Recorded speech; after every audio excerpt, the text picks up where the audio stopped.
Да, да.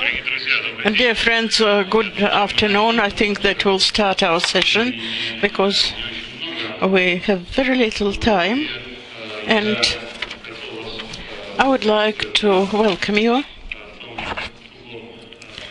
at the round table, which for me personally is quite important, and I would like to recognize that I have taken the advantages of being the organizer, among the organizers of the forum, to discuss that theme that has interested me for a long period of time, and we're going to discuss it now.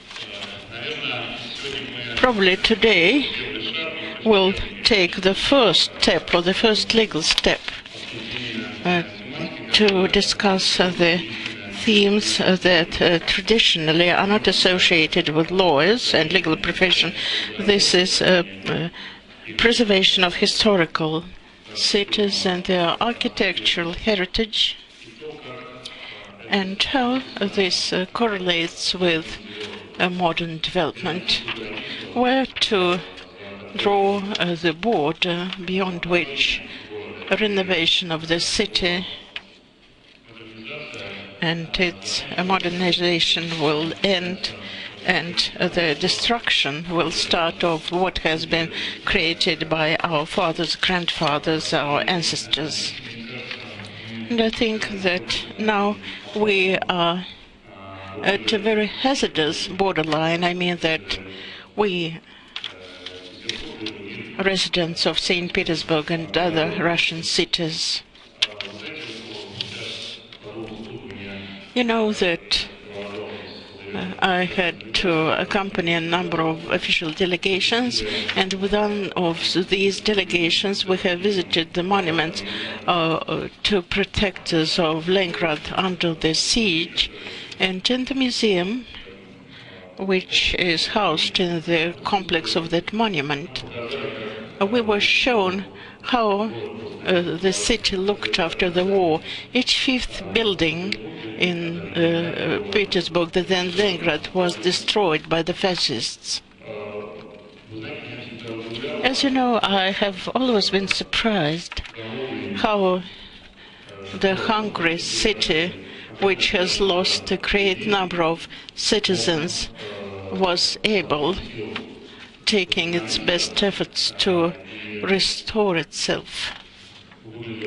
And it looked as it looked previously before this destruction. Unfortunately, what is currently happening in many Russian towns and cities is just what the fascists didn't manage to do during the Second World War, or that no natural calamity could do, affecting our country. In Russia, we have towns and cities that were just destroyed by barbarian development. You know, there are cities where the situation is even worse than in the two capitals. At least it is worse than in St. Petersburg. But being a person who was born here and who grew up here, I would like my children to see the wonderful monuments and ensembles that were created by the great architects of the 18th and 19th centuries, and not by the tasteless boxes of toned glass which express self-admiration of their creators who were not quite educated and didn't have a good taste. And today probably we're not going to have that discussion, but we're going to discuss whether to find the boundary between beyond which modernization of the city stops and its destruction starts. What should we do so that we would be able to maintain the little that was left to us, in order to make the investors interested in not destroying but in restoring and recreating. Today we're going to have a very important panel of speakers. We are going to have very interesting speakers, and I think that different opinions will be formulated today. Probably some of the speakers will agree with me. I'm not the very best moderator. I'm sort of a biased moderator, and I would like to give the floor to Mr. Ron van Oort, who represents the Center of Cultural Heritage of UNESCO. Please. Thank you, Deputy Minister. Good afternoon, everybody. I brought a PowerPoint presentation. I'm not quite sure if that is appropriate to show that now, because I've been working over the last 6 years within the World Heritage Center on a new legal instrument to strengthen the protection and the development of historic cities. Not only historic cities on the World Heritage List, but practically it's a UNESCO instrument for all historic cities of heritage significance. I'm not quite sure. It is on the screen. I will run you quickly through a couple of cases because I think it is important to get the feel of the certain amount of issues that came in front of the World Heritage Committee and that prompted the World Heritage Committee to ask the World Heritage Center to start working on a new international instrument. Next one, please. Next one. This is to give you an idea of the amount of World Heritage cities at this moment inscribed on the World Heritage List. It is, by the latest account, something like 260, 350 World Heritage sites in total in urban areas, which means that the pressure exerted by processes of urbanization and urban development on World Heritage sites includes almost a third of all the sites inscribed on the World Heritage List. Next one, please. I'm not going to explain in depth these cases, but I just would like to show you that this is a global phenomenon. It's not only occurring in some parts of the world, like Western Europe or Latin America in particular, but practically in various regions of the world. This is the first case that was seriously discussed by the World Heritage Committee in Vienna. That started the whole process. It was the development of this large cluster with 4 high-rise towers. Next one, please. Which was deemed to be impinging on the visual integrity of some important heritage places within the center of Vienna. You can see in the backdrop one high-rise tower arising, and the international preservation community, together with ICOMOS, was very much afraid that this would create a new urban backdrop that would destroy the visual integrity of some of the heritage places. Next one, please. Next one, please. After the mounting pressures by ICOMOS and ICOMOS, it was decided to completely overhaul the program, and a new architectural team was appointed to design a new complex. Next one, please.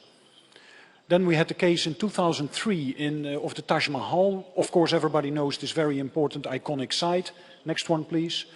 This is a satellite picture showing the garden with the mausoleum and the city of Agra in front. In the backdrop of this particular heritage site, a private developer had obtained a permit to build a huge shopping mall, which would actually visually impinge on the iconic site of the Taj Mahal. Fortunately, after lots of negotiations, the private developer was convinced to withdraw his permit for development.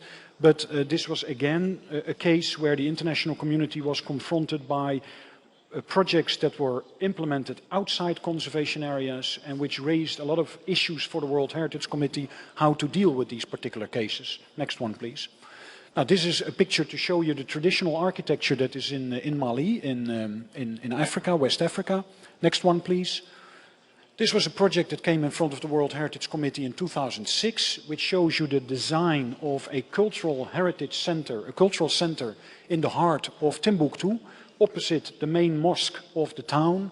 And this was not necessarily a discussion about good architecture, but it had more to do with the appropriateness of this scale and materialization of this project in such a sensitive area. Next one, please. I believe this is the last case. This is the case in London. This is the projection of London in the near future, where lots of high-rise buildings are being planned in the heart of the city of London. Next one, please. which are also visually intruding on the main historic monument in the UK, in London, which is the Tower of London. I believe that this picture shows that if it wasn't for the greenery, then this particular monument would be completely lost in this new urban backdrop of London. And next one, please.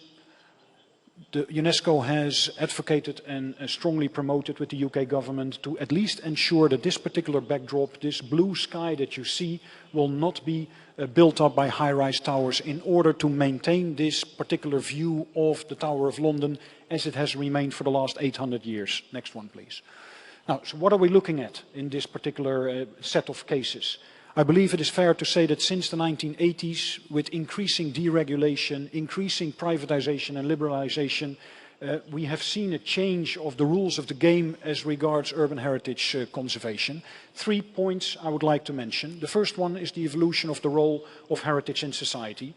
With further going on globalization, local cities, local governments and regions are using more and more heritage as an identifier, as a signifier for identity, which means that heritage is seen more and more as an important tool to stand out in the globalized marketplace. The second point is the appropriation of heritage by local communities, meaning that we have been advocating that local communities are actually the custodians of heritage. Of course, there is an important role for the national government to protect and to facilitate through legislation the protection and the preservation of heritage, but it is the local communities in particular that are the custodians and that need to fight for heritage. And they have become increasingly more vocal, meaning that whereas in the 1970s and 80s we just had a few stakeholders around the table, now we see an important group entering the table, which are advocacy groups of local communities. And then the third one is the growing acceptance of the commodification of heritage, which is something that unfortunately is happening, but it's something that we have to prepare for and that we have to incorporate in our strategies in order to be able to properly protect and preserve heritage. Next one, please. I'm not quite sure. Okay, you can skip this one. Next one, please. The cameraman is in my view. Okay, what are we looking at is a series of sets that we have identified through a whole host of expert meetings. One of these expert meetings took actually place in 2007 here in St. Petersburg. And what we are experiencing is pressures on the setting, the direct surroundings of important monuments and monumental ensembles. And this has always been the case. What we are seeing is perhaps an increase of pressure because there's more money going around, and this money is often of an international nature, meaning that local communities and local participants are not involved in the types of development that used to take place in earlier times. Which means that if we take a look at the context, there is a loss of tradition and continuity. Often local governments are flying in international architects that are designing particular projects that could take place everywhere. They are not necessarily feeding into the local identity of the place. The developments that are happening outside of heritage places, please think about the Taj Mahal. It is of course not the case to simply enlarge conservation areas because that is because of reasons of financing and management not possible. What are we doing with particular projects like the one in Mali that is centered right in the middle of historic areas? How many of these buildings can you actually have before homogeneous urban ensembles start to fragment and not be recognizable anymore as heritage places? Now, the discipline had no tools for these types of decision making. What we saw at the World Heritage Committee was there was an increasing amount of emotional debate happening. People liked or didn't like the particular project, and what we have set out is how can we objectivate and make those discussions more scientifically viable. Next one. Next one, please. Yeah. So, what we have labeled the historic urban landscape approach, it's actually a tool. It is a soft law. It is a recommendation, a UNESCO recommendation, which has been adopted by the General Conference of UNESCO, meaning that 194 countries have agreed that these issues are of a global concern. The recommendation is not mandatory. it can be implemented by member states on a voluntary basis, and a couple of key issues have been included in this particular recommendation.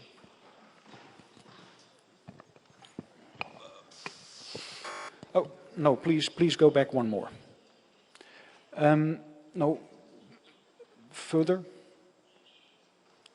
Further? Yes. So the first issue that is important is that we have to distinguish monuments and archaeological sites from living cities. Living cities are dynamic by nature. Urban conditions mean that there has to be change. It is like a language, it's like culture. If there's going to be no renewal, then the language, the culture dies out. And it's the same with historic cities. It was actually a serious debate with the preservation community because they felt that over years of build-up of certain preservation laws and regulations, that this was allowing too much for the development community. But we have been arguing that provided that you follow a series of close steps and you do that in public consultation and with expert groups also out of local communities, then it would be possible to start envisioning slow interventions in the cities that can follow certain traditions and that can follow the continuity of the place. We have adopted a landscape approach, meaning that unless you start looking differently at the city, not as a series of architectural buildings that merit preservation only because of their architectural value, but we start to look as a series of layering where former communities have put down something that is still recognizable and readable in the city, and we need to build upon that, then we can introduce new cultural elements that provide the heritage of the future. Now, with this broadened perception, there becomes available more tools. Instead of just assigning certain heritage status to individual monumental buildings, we may look at environmental laws, for instance, that create larger conservation areas that can be treated accordingly. With a broadening of, in particular, the values and the context of the place, the genius loci, it becomes more possible to include all kinds of groups to discuss what is of value and how can we preserve it. Now, the whole idea of this new law is to make sure that heritage is going to be integrated in urban development. What we have thought was very destructive is the complete separation and specialization, that there is a department for culture dealing with the preservation of monuments, and that there are other ministries and departments dealing with urban planning and development, and they don't speak to each other. So what we are aiming for is that cultural heritage specialists, people from the Ministry of Culture, should be sitting at the table where these plans for urban development are being drawn up. Not necessarily to veto all the plans, but to ensure that what we all care for, like the Deputy Minister just said, like what we all care for, these values are being preserved, recognized, identified, and transmitted to the future generations.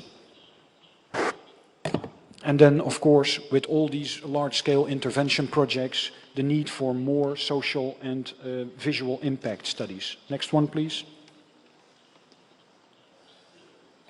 What we have drawn up, and I believe that this is my last slide, Deputy Minister, is that the member states were asking, what are we going to do with an instrument like this? There is a series of principles, which are all fine, all nice. How are we going to actually implement this particular recommendation? What UNESCO has done is come up with a small action plan that contains 6 points. They look quite simple and straightforward, but you have to keep in mind, please, that this is the lowest common denominator that we developed. It needs to be applicable for St. Petersburg, as well as for Lijiang in China, as well as for Santiago de Chile. So those 6 points are principally the first 3 bullet points, meaning that a series of activities that are quite common in the cultural heritage sphere need to be moved upstream. Because the 4th bullet point is dealing with a vision on city development. Many cities are currently developing city development strategies, but they lack the cultural component. They lack a proper recognition of the values that make cities stand out in the marketplace. So the first 3 elements come from the heritage preservation community. Those are the surveys and mapping of all the assets of the city. Now, what we have seen is that many cities are already preparing important plans with regard to monuments and monumental ensembles and monumental spaces. What we are advocating is that needs to be included, enlarged by also mapping community values, intangible heritage, how are certain spaces used by different users, not only the tourists, but also the local communities, because visitors are coming for your monuments, but they are also coming to experience the particular significance of the city that is brought in by local communities and how they use their spaces. Now, the second element is that we have to identify the values that we all share. Of course, there will always be values that are not shared by everybody, but which one are we all agreeing upon? Now, one of those values is the outstanding universal value for which cities have been put on the World Heritage List. Now, we need to ensure that those values are properly identified. Where are they located in the city? Sometimes they're located in monuments and in spaces. Sometimes they're located in certain areas because of their use. And unless we know this whole range of values and qualities, we cannot be absolutely certain that big interventions are actually impinging on values. Now, the third element is to assess the vulnerability. How vulnerable are certain monuments, places, spaces and traditions to socioeconomic pressures as well as climate change? Of course, incredibly important. Now, once we have that set, then look into the development vision of the city. And then the fifth bullet point is to prioritize policies and actions for both conservation and development. The preservation community has attacked UNESCO very seriously to include development here. But we have to recognize that in order to earn the revenues to pay for monuments and to pay for monuments preservation, we have to have development in the city. So it is important that we take both angles and that we look at them simultaneously. And then the last bullet point, for each project, we have to establish frameworks, whether it's for the small restoration of a church or whether it's the inclusion of many new big projects. We need to establish frameworks and partnerships. Next one, please. And please take a look at that website if you're interested in this recommendation, which is also to be found there in Russian. It's in 6 languages. And thank you very much for your time.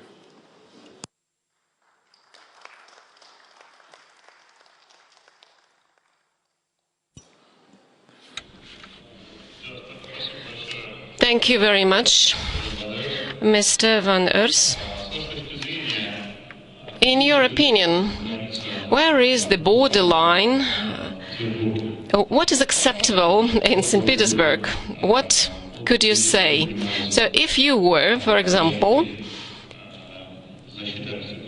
were holding a position to protect the cultural environment of St. Petersburg, what would you allow to build here? What types of buildings would you allow for construction here? Well, I think it is incredibly important to keep a few characteristics of St. Petersburg in mind.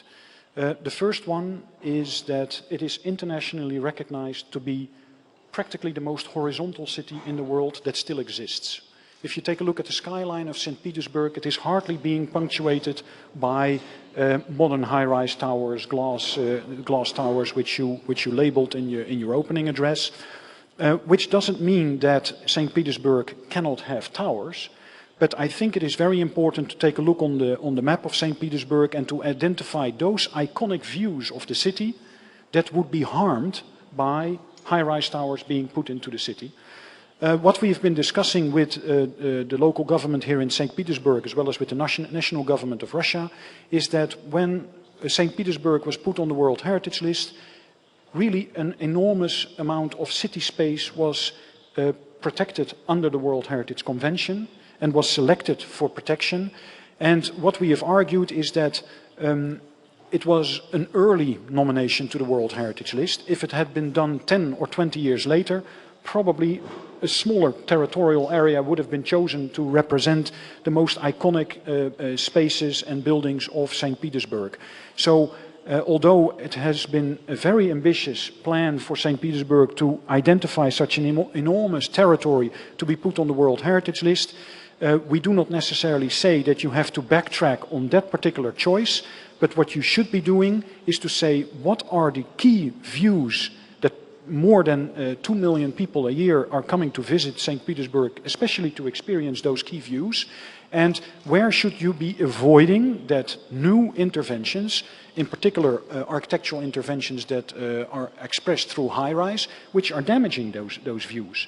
And when you have that particular configuration where you cannot have those towers, then you can also identify the areas where you could have new interventions, including towers. Just one more remark on towers.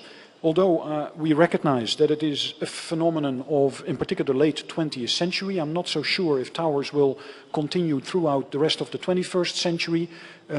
It has to be kept in mind that towers are not necessarily the best interventions for cities per se. It has been demonstrated already in the early 20th century that the moment that you start building towers, you need to reserve a larger area at the ground level in order to allow the proper functioning of the city. And what we see is that a lot of high-rise towers are actually inserted in the city and they predate. They are predators of particular views and townscapes, because some towers may be open to the public, but the majority are not. Those are private spaces and they occupy public space, in particular the skies and the view lines in the city. So I think that we have to be very careful to identify whether or not we need towers in the first place. And second, we have to identify where they do the least harm to the important views of the city.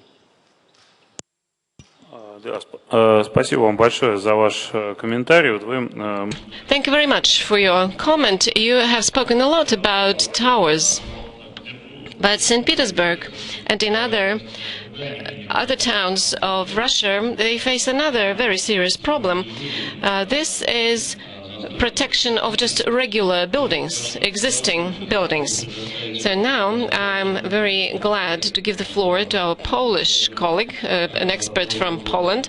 I was lucky to visit Warsaw this year, and you know probably that Warsaw is a very interesting example of restoration, reconstruction of the urban environment, because it was almost fully destroyed during the Second World War, but then they actually built it anew, but they used the development pattern before the war. So what happens now? Developers say, okay, this is an old building, it's a shabby building, let's destroy it and build another one. It will look the same and it will perform the same. So, Mr. Kowalski, the floor is yours. What can you say for that? Very much. Thank you for these nice words on Warsaw and its reconstruction, although I was prepared to speak not on Warsaw, to be honest. You know that. Warsaw can be given as an example.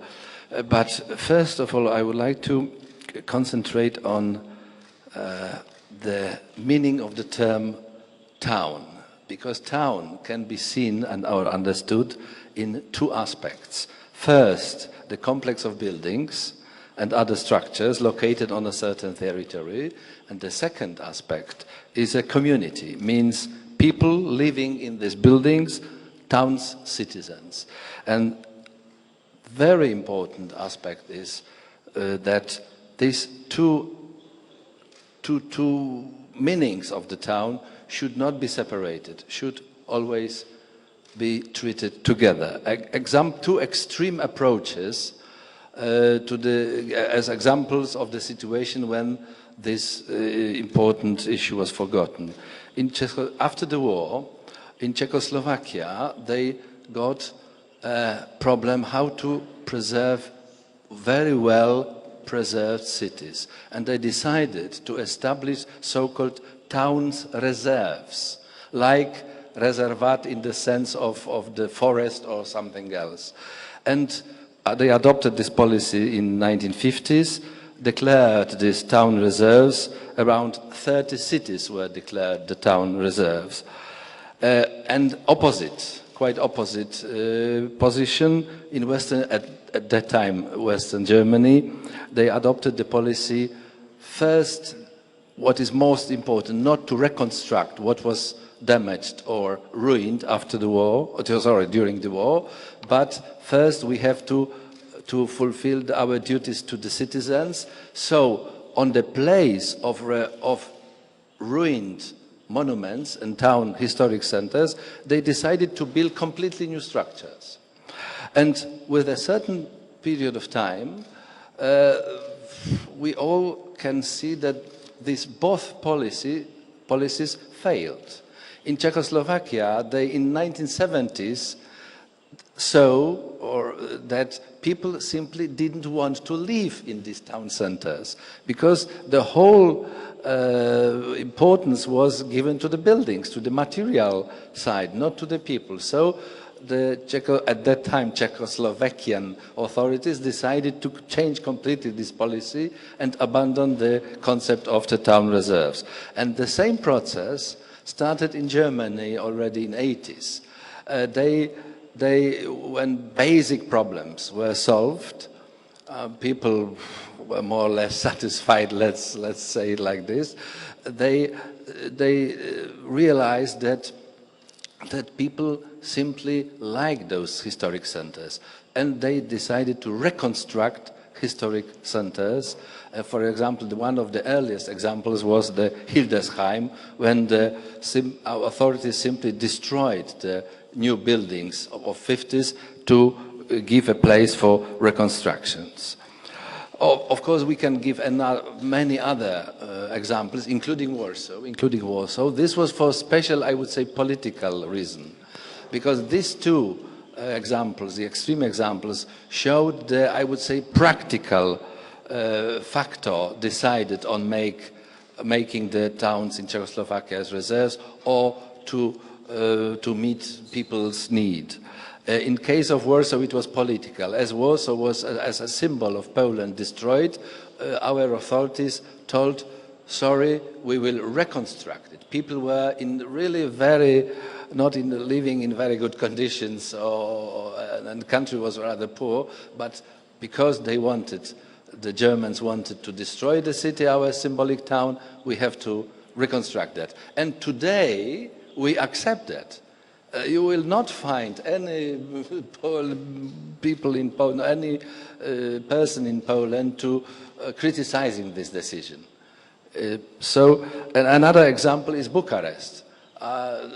It was also decided to be demolished for ideological arguments that the future of socialist Romania symbol should be a modern center of Bucharest. Now they strongly criticize this idea, and it is really not a good example of possible action.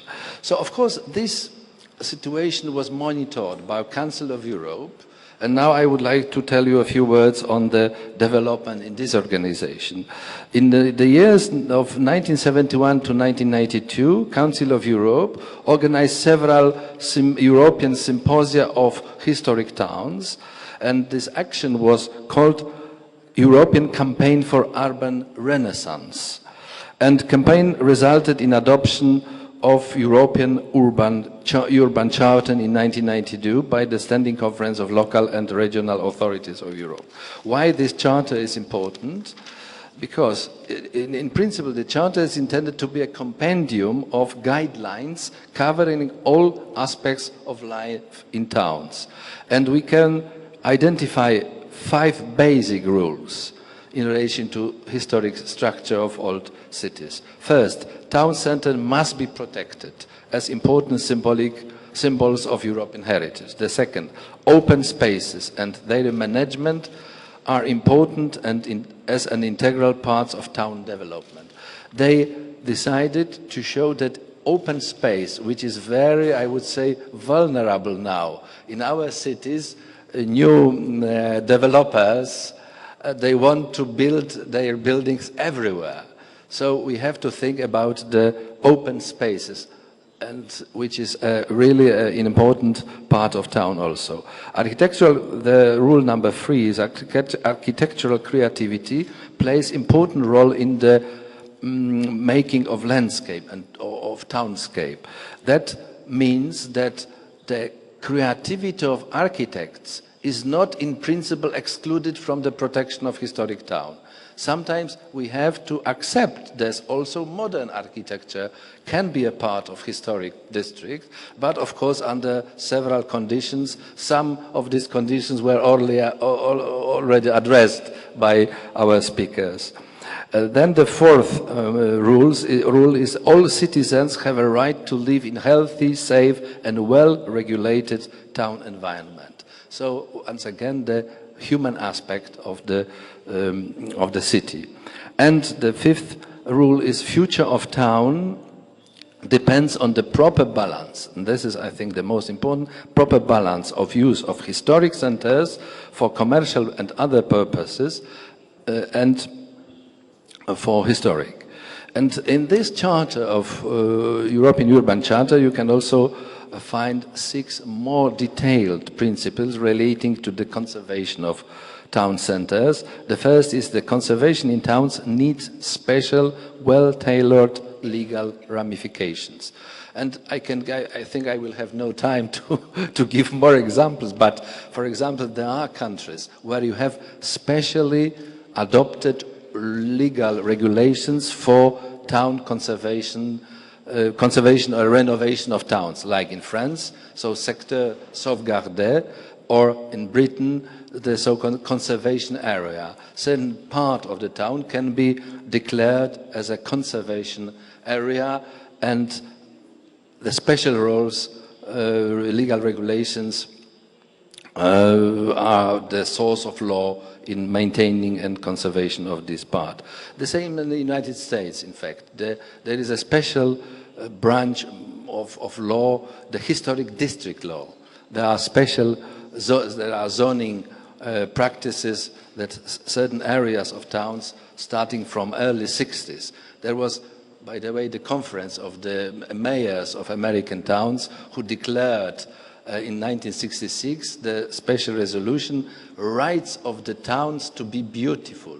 This was a very important and revolutionary in the States campaign, because before this date, the court cannot order the owner of the property, immovable property, to, for example, to be kept beautiful, because only in the safety and these aspects were taken into account. After this conference in 1966, there were courts who decided to rule that if your neighbor keeps his property in bad state of preservation, he can be ordered by court to maintain better this property. The first landmark court decision was taken in 1967, after this conference. This, as I mentioned, it was a revolutionary conference and made a completely new trend in the preservation of historic cities. But coming back to the Charter, to Europe,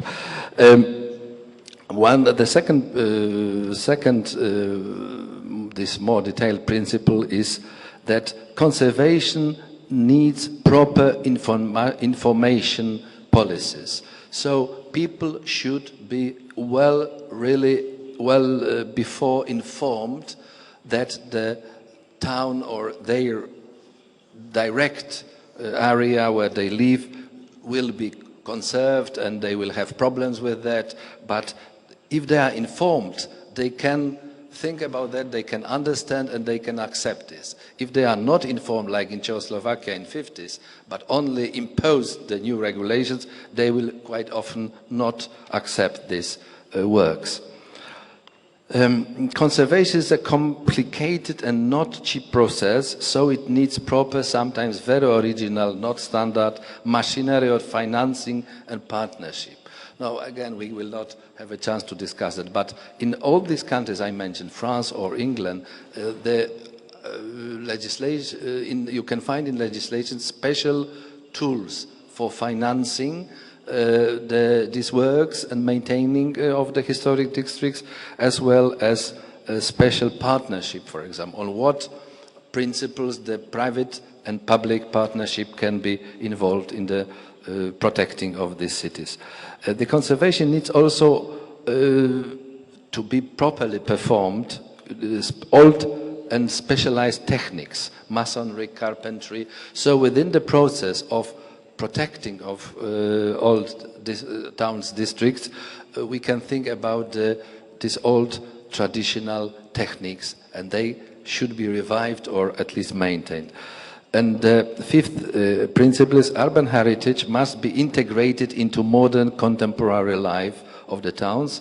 In the first step, by including it into space planning process as its important part. I think it was also mentioned, yes, I am just about to finish, that we cannot, I could see when studying the planning law of, in various countries, that sometimes the plan, so-called space planning, was restricted only to historic center, and the remaining area was simply ignored. This is a basic mistake. I don't think today there is a place when the town authorities would do like this. The town scheme for protecting the historic center must be a part of the general plan. And the last principle is conservation should stimulate economy. And this was a kind of discovery at certain process, that normally conservation is understood as you need money to spend, and you cannot get money back. Now the conservation is understood as a source of income, because it creates new jobs and creates new opportunities. So this is in general called integrated conservation, and it was later adopted in other documents, which we have no time to discuss. Thank you very much, Minister. Да, спасибо большое. Thank you very much, Mr. Kowalski, for your very interesting and detailed presentation. Our next speaker represents a country which I think always has taken care of its past. So when we destroy all our monuments, we'll go to your country to adore your monuments. Mr. Lorenzo Cazzini, Legal Department of the Ministry on Cultural Heritage of Italy, Roman University recipients.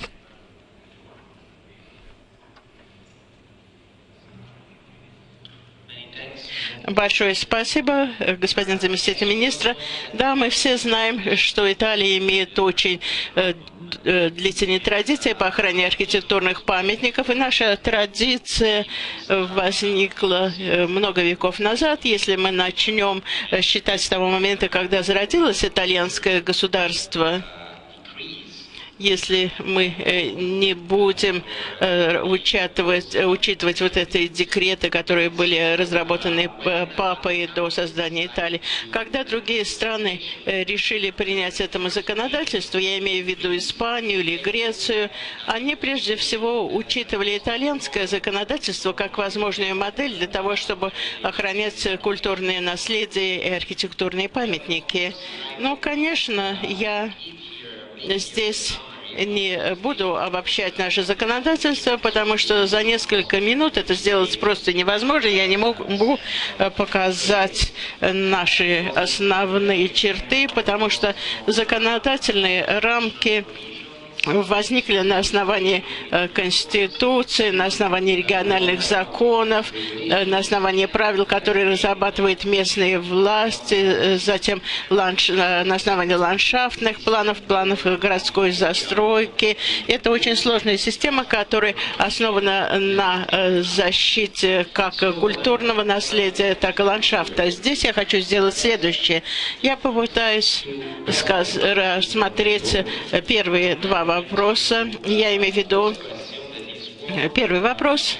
Что может быть наиболее хорошим юридическим механизмом для балансирования этих интересов? А второй вопрос, какие механизмы могут быть полезны для российского законодательства?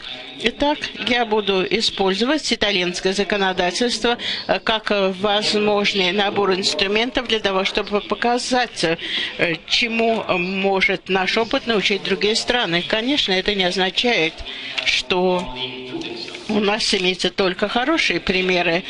Конечно, у нас есть и слабые стороны, как вы увидите, но действительно, когда вы, так сказать, трансплантируете или рассматриваете другие механизмы в других странах, когда вы хотите их импортировать, то вот эти слабости могут превратиться в сильные стороны, потому что всегда, если история предполагает сравнение, то сравнение предполагает историю. Поэтому, если мы рассмотрим итальянский опыт, то мы увидим, что, по крайней мере, существует 3 юридических инструмента, которые помогают решить эту проблему. Прежде всего, это определение. Второе – это административные меры. И третье – это касается распределения функций и полномочий.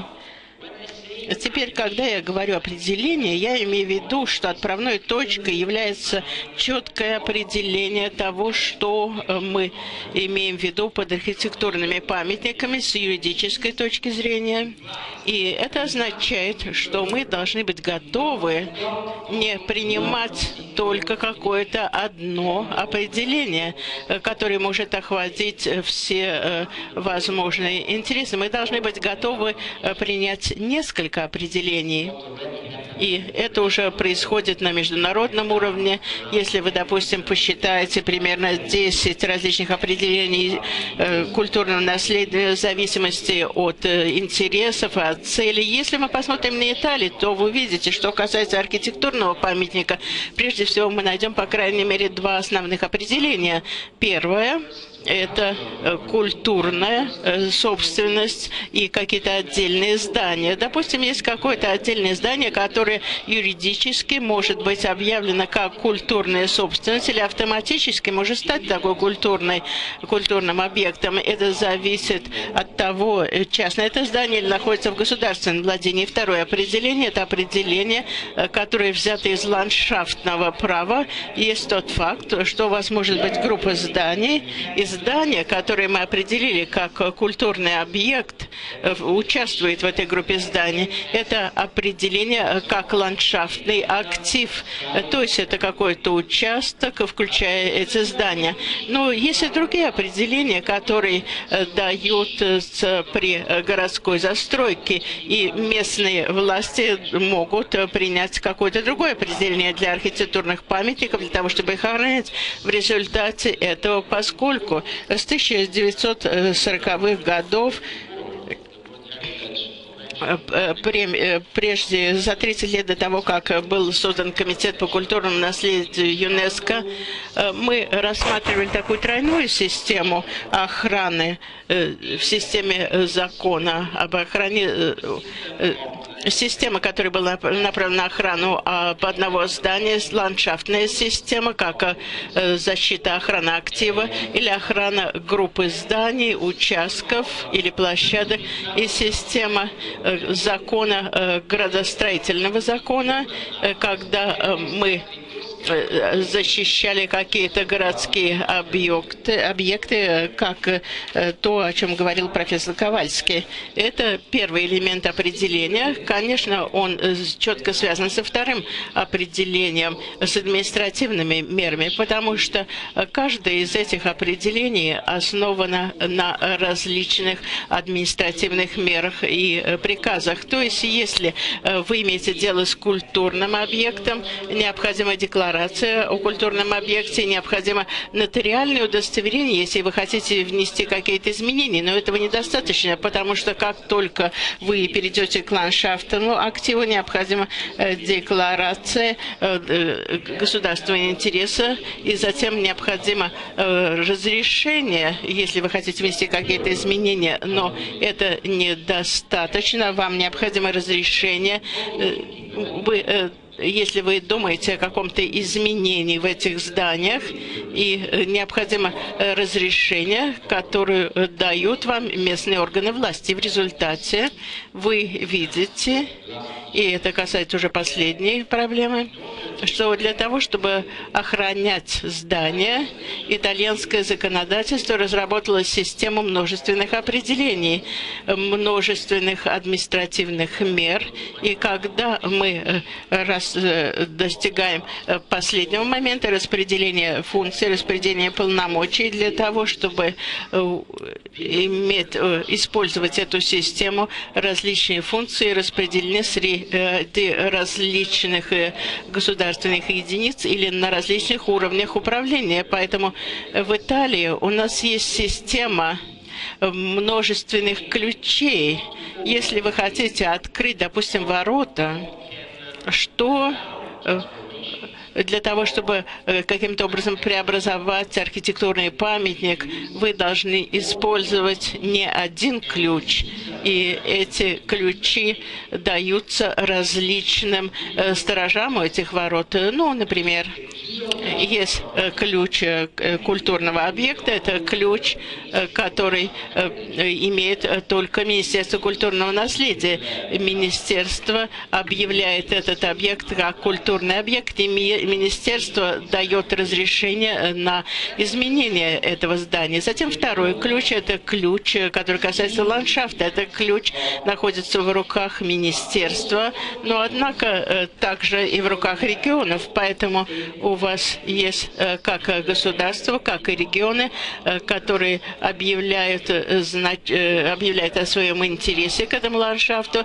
И эти две стороны иногда должны давать разрешения, иногда вмешиваются и местные власти, они разрешают каким-то образом преобразовать эти участки. Третий ключ, который дают местные власти для того, чтобы позволить вам сделать такие преобразования. То есть, если, допустим, город Неаполь планирует изменить свою береговую зону, то он может одобрить проект, но, конечно, вам необходимо одобрение со стороны министерства, если там есть какие-то культурные объекты и одобрение региона, если у вас есть какие-то ландшафтные активы. И, может быть, многие примеры, которые были приведены ранее относительно ЮНЕСКО, не могли бы иметь место в такой системе. Я с удовольствием слушала о том, что есть идея привлекать экспертов из культуры, из Министерства культуры, которые будут сидеть за одним столом с градостроителем, потому что именно так и происходит в Италии. Но теперь, как я уже сказал, давайте учтем слабые стороны, потому что эта система может подвергнуться критике. Может быть, она слишком сложна, может быть, она слишком медленно действует, она может замораживать процесс принятия решений. Поэтому вот почему необходимы некоторые средства, которые были введены в Италии с 90-х годов для того, чтобы избежать этих рисков. Какие это инструменты? В основном это какие-то процессуальные инструменты. Основная инновация, которая была введена в 90-х годах, это процессуальный механизм, конференция различных служб. Это конференция, когда все различные органы власти сидят за одним и тем же столом, обсуждают проект. И что самое важное, что они не могут просто сказать «нет». Если они хотят сказать «нет», то необходимо, чтобы они сказали «нет» и почему «нет». И они должны дать причину, которая связана с этим проектом, и они должны предложить какую-то альтернативу, они должны предложить какие-то поправки, какие-то изменения для того, чтобы это «нет» превратилось в «да». Таким образом, эти процессуальные инновации были ключевым моментом, когда мы пытались решить все эти ситуации, которые, конечно, могут возникать, если у нас такая сложная система имеется. И в заключение Какие уроки мы можем получить, используя итальянский опыт? Мы можем сказать, что у нас есть, по крайней мере, 3 отправных точки, которые касаются того, что я уже сказал. Прежде всего, очень важно обеспечить не одно, несколько определений в зависимости от того, какое законодательство будет использоваться и каков государственный интерес, который касается охраны. Вы должны дать определение культурного объекта, ландшафта или градостроительного проекта. Второй урок. Вам необходимо, по крайней мере, 2, может быть, и 3 различных административных инструмента или меры для того, чтобы решить эту проблему. Необходимы декларации, необходимы разрешения и необходимы планы. Третье и последнее – это распределение полномочий и компетентности. Мы не говорим, что система множественных ключей, вот этих множественных сторожей – самая лучшая система. Однако, конечно, если вы хотите решить эту проблему, учитывая различные интересы, необходимо распределить компетентность между различными государственными организациями и, может быть, между различными уровнями управления. Но если вы это сделаете, то очень важно, чтобы у вас были процессуальные механизмы для того, чтобы координировать всех этих привратников и для того, чтобы процесс принятия решений происходил правильно, не был фальсифицирован. Спасибо. Thank you, Mr. Kazini, for your interesting presentation, for a clearly structured presentation. I think that we really can learn from you, and I would like to ask you one additional question. In Russia, in St. Petersburg, which we are going to discuss in greater detail today, there are several examples showing how for building a large building or a complex of building, we invite a world architectural star. Probably everyone in these conference rooms knows these abominable buildings that are created by poor architects is bad. But there is a serious discussion concerning serious buildings, that is Mariinsky Theatre 2 and Okhta Center and some other projects, some other designs. The projects are interesting. Many of those who do not support it say that they might be interesting if they were in the outskirts of the city, not in the center. What do you think? Whether such projects are permissible? How would you assess the projects which I mentioned, the well-known Russian project of this type, please? Well, we might think of applying this kind of different kind of interest and the sets of regulation connected with this interest. So if the aim is only to have a urban development, if you don't see, if you don't look the need to protect the interest of landscape or of a specific single building, that means protecting the building, not only modifying it, but even creating a sort of buffer zone close to the buildings. So if you look at only the urban development, of course, I won't see any possibility to prohibit the municipal authority or the local authority to approve such kind of project. So the solution should be to create different systems of regulation which can allow to protect the different interests involved. So it is not enough to have the idea of approving a project concerning a big building if you want to protect the skyline or if you want to protect that specific quarter or group of buildings. So that's why landscape law intervenes, and this is related to what Professor Kowalski said before. If you have an instrument to protect the landscape, that is what we have in Italy since the 1939, you can risk to freeze the urban development. So that's the other point that you can risk. But for sure you can sit at the table and negotiate if this project is really relevant to the extent that you accept to modify the landscape that you previously chose to protect. So the answer is, of course, then it's political. Let me say, to conclude, that if you want to protect, if you want to find the balance between protection and urban development, then Italy might be really a good case with many toolboxes and tools. But if you don't want to protect, if you want to develop, well, do not look at Italy at all. Да, спасибо большое. Thank you very much. I'm happy to give the floor to Kalev Uustalu. He's Director General of the National Heritage Board of Estonia.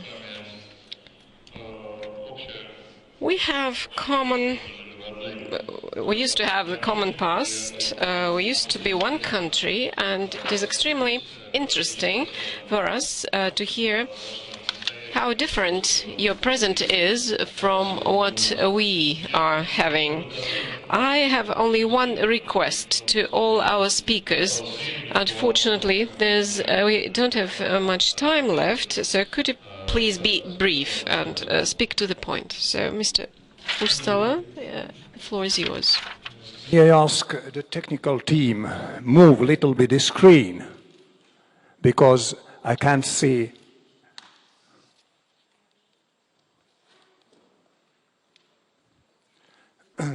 No, the other screen. Thank you very much. Yeah. Then all which sitting in this side may too watch my PowerPoint. Thank you. In Estonia, heritage conservation is organized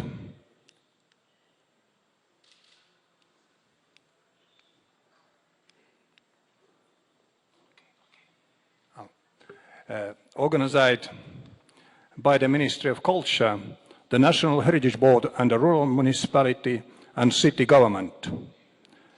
A monument is movable or immovable, a part thereof, a body of things, or an integral group of structure and understate protection, which is a historical, archaeological, ethnographic, urban, developmental, architectural, artisan, scientific value, or value in terms of religion, history, or of other cultural value.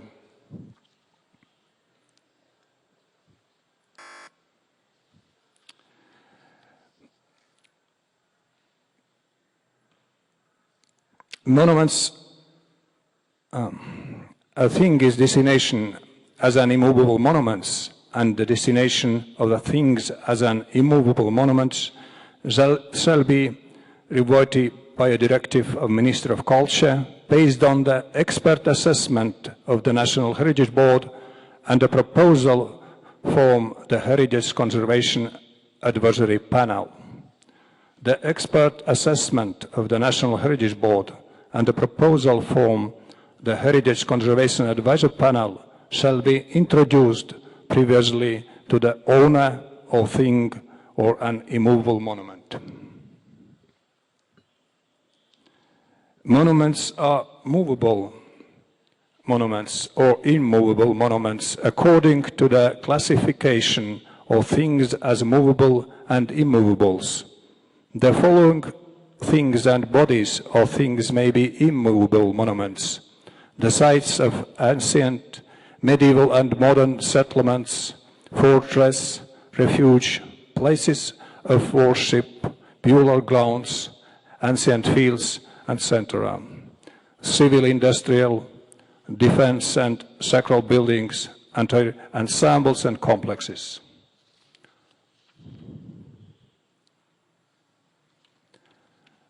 Damaged monuments and sites shall be restored to their form condition pursuant to the procedure established by the Government of the Republic. It is not possible to restore a monument or site. The damage shall be compensated or punishable to law. Damage to or destruction of the monument or structure local within heritage conservation area is punishable by a fine of up to 1,200 euros.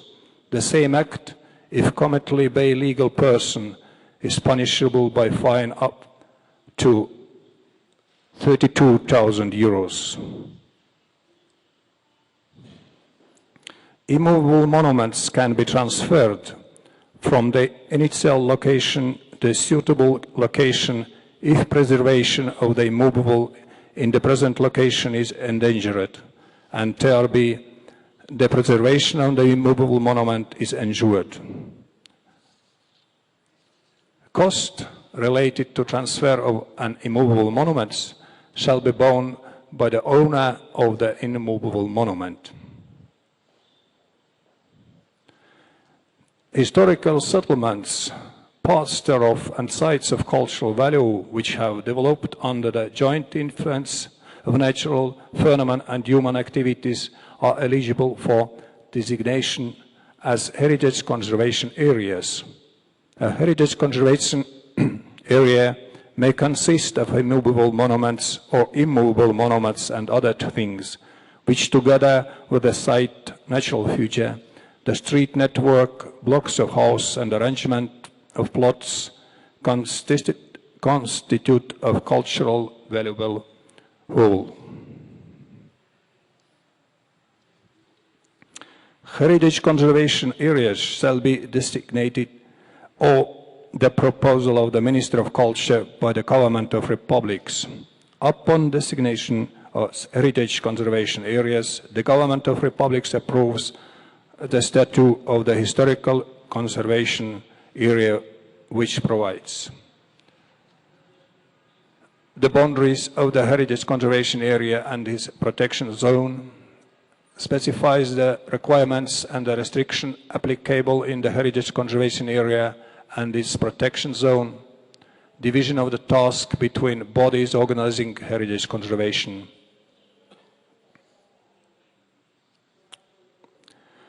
Restriction and applicable. The following are prohibited on immovable monuments and in heritage conservation areas without the written permission of the National Heritage Board. Conservation and restoration, construction, including the development of attics and closing in building inside archways and yards, changes to the historical street networks, building lines and borderways of the registered immovables, changes to the intended use of land of registered immovable and which an archaeological monument is located, or the use of land of registered immovables located in heritage conservation areas. Alteration of the roofscape and the facades of the structures, including doors, windows, stairways, gates, etc. Alterations to appearance of the monument of construction, including alteration of the color scheme and also the relocation of structural elements details. The use of building materials which differ from the imitated original building materials. The planting of the vegetation, any cutting and excavation works, land improvement operation. The following and prohibited on immovable monuments without the written permission of the National Heritage Board. Airwork and the cultivation of land. The removal and damage of the open architectural and structural elements and details in interior spaces and removal of construction from the initial location, or the covering up of damage in any other manner of such details of elements. The construction of roads, utility lines and networks.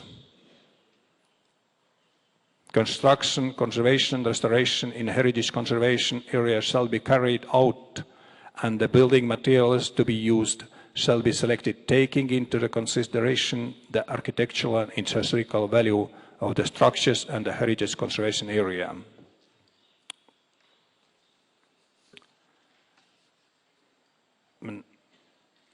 It's not so impossible. important.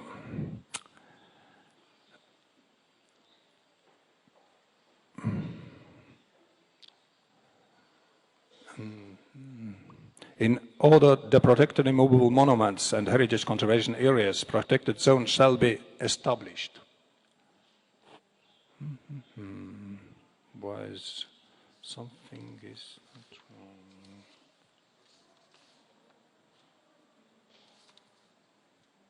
wrong?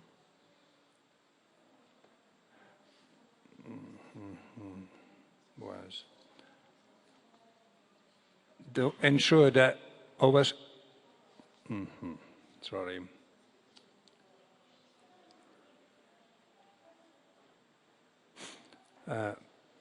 Protected zone shall be not established for immovable monuments which are located within the heritage conservation area unless the statutes of the heritage conservation area provide otherwise. Immovable monuments located in the cemeteries.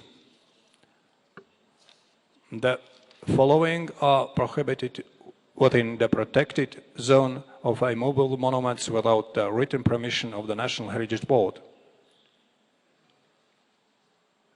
Erection of structures, construction of the roads, ditches and utility lines, other earthwork and excavation and land improvement operation.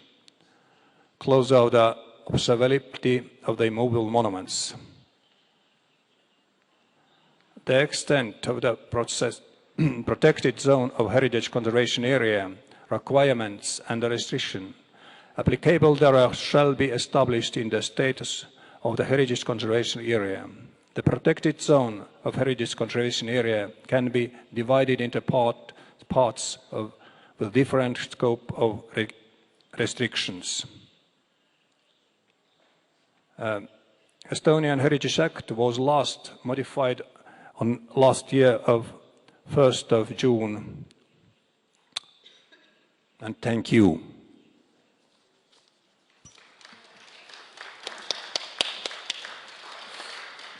Спасибо, уважаемый господин.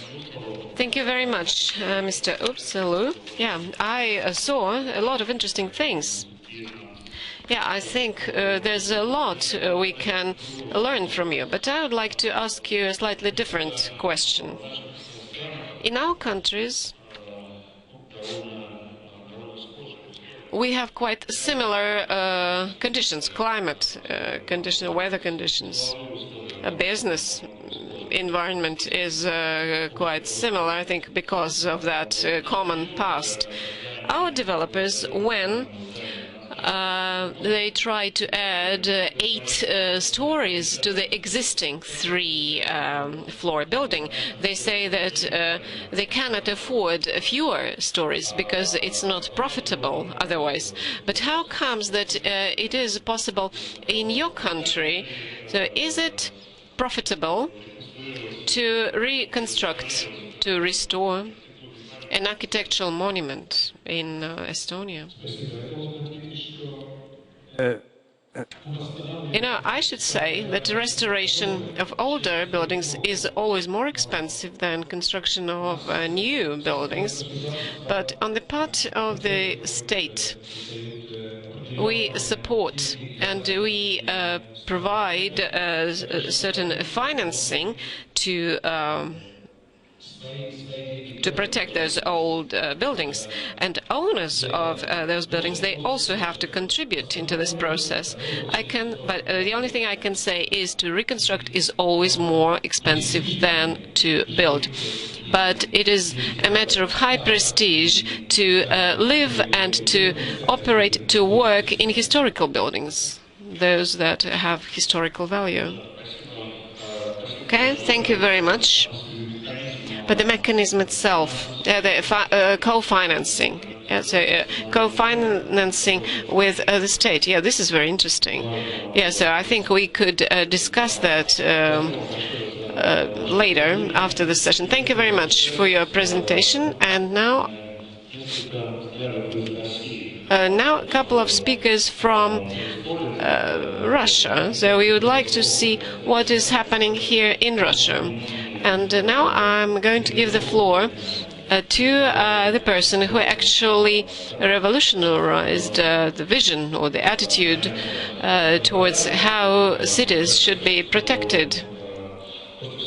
And I believe that the situation in Moscow, it has changed, not fully, but at least somehow. So this is to the merit of Alexander Kibovsky. The floor is yours. If you allow me, I'll be very brief. You know, I have a presentation about what we are doing in Moscow, but probably it is not for this time. You know, I was listening to our colleagues from other countries, and, you know, Leo Tolstoy, he's a classical writer, because he started Anna Karenina novel with the phrase that every family is happy in its own way, and every family is unhappy in its own way. And it's true. So we are unhappy in the same way, all of us, but we are happy in a different way. Yeah, we all have, we all follow the Venetian Charter, and you know, we are within one trend. But let's be honest. In practice, we all have different principles, approaches. Results not only within one country, but even within one land or district or region. Let's take Saxonia.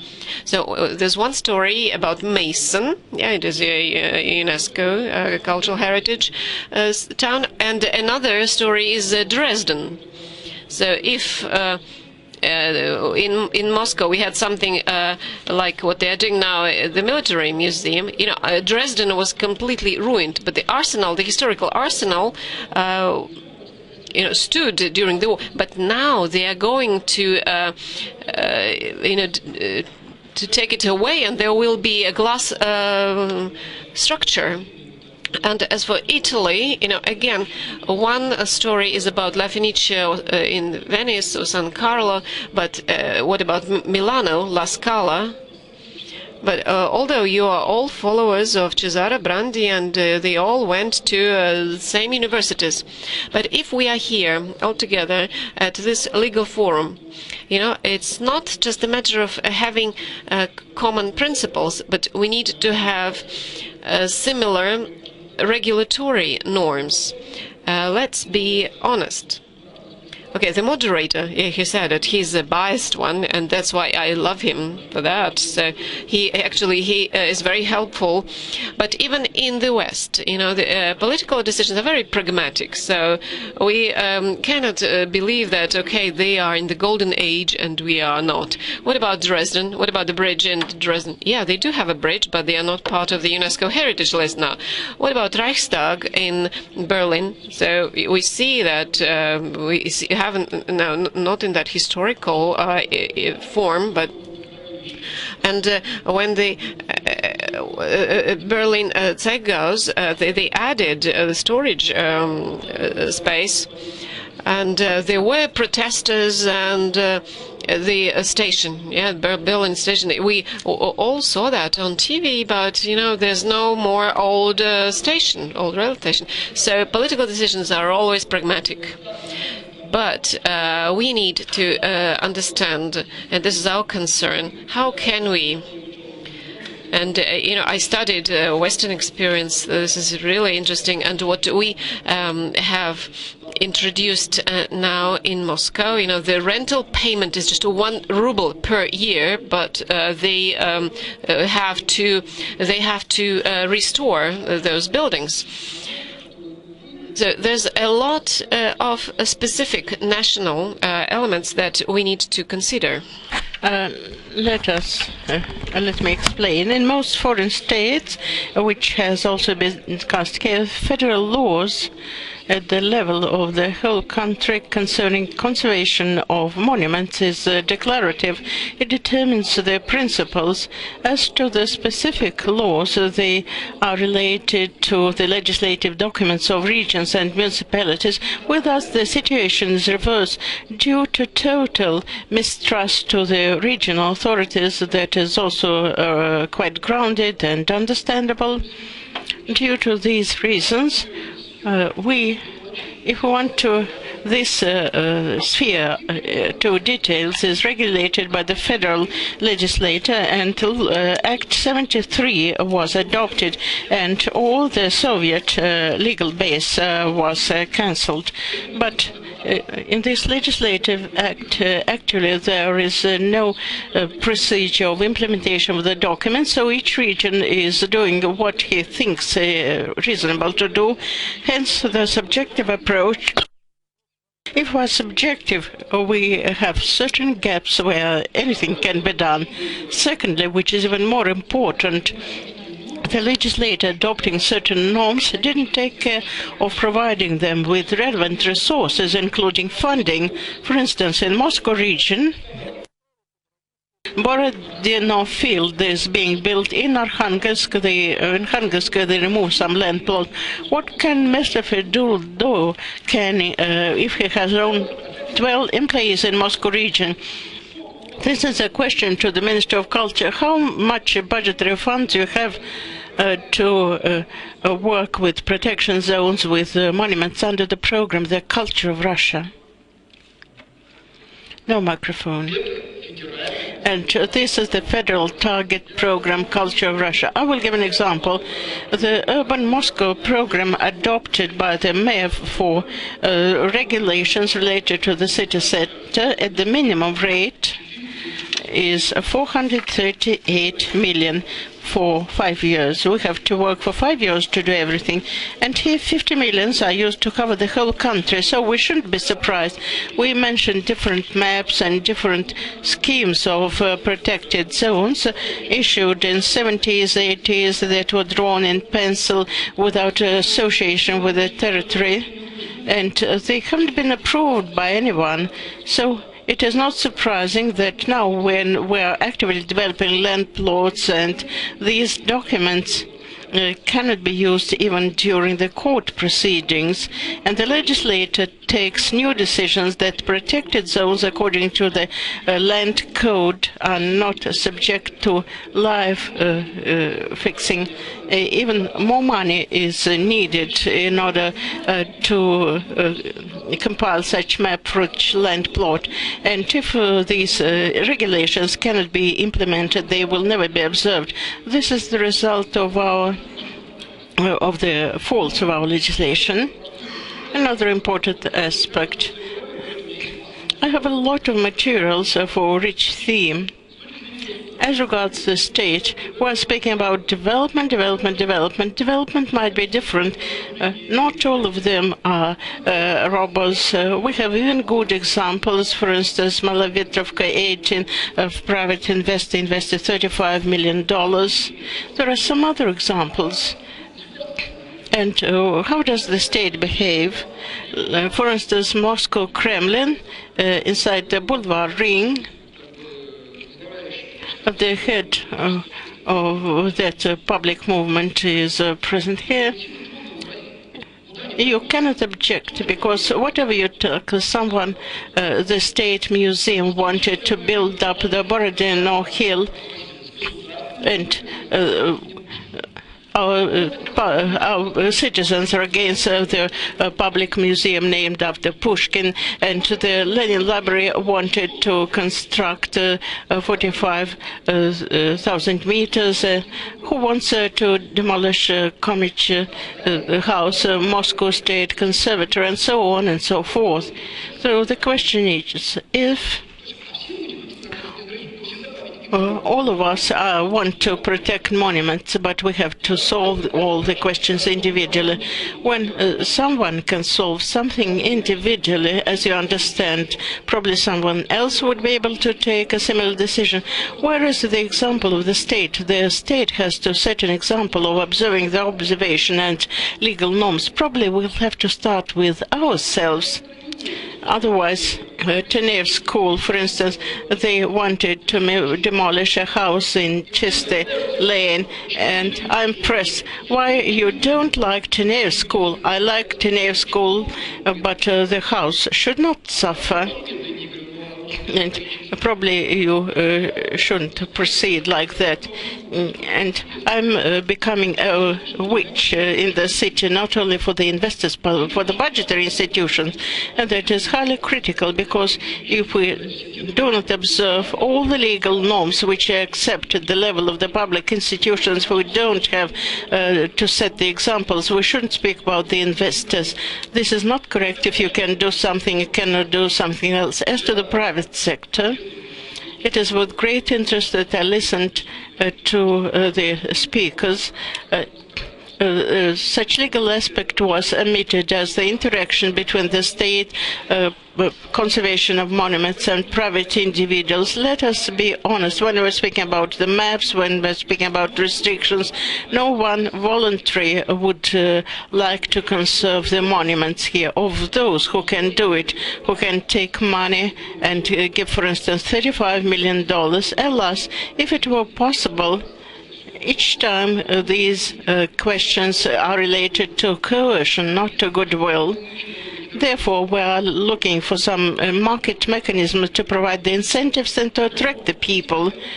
If in our constitution it is stated, I don't know what is the situation in other countries, under Article 44 of the Constitution it is stated that each citizen should take care of preservation of the cultural monuments.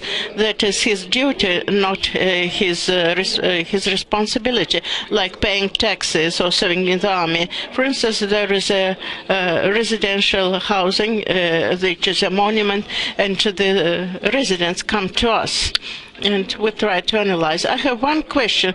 Who has got an approved protection obligation in concerning your apartments? Only Petrov has done it, and we are not going to do it. And the same people are coming. All of them have glass windows. All of them have TV aerials and air conditions.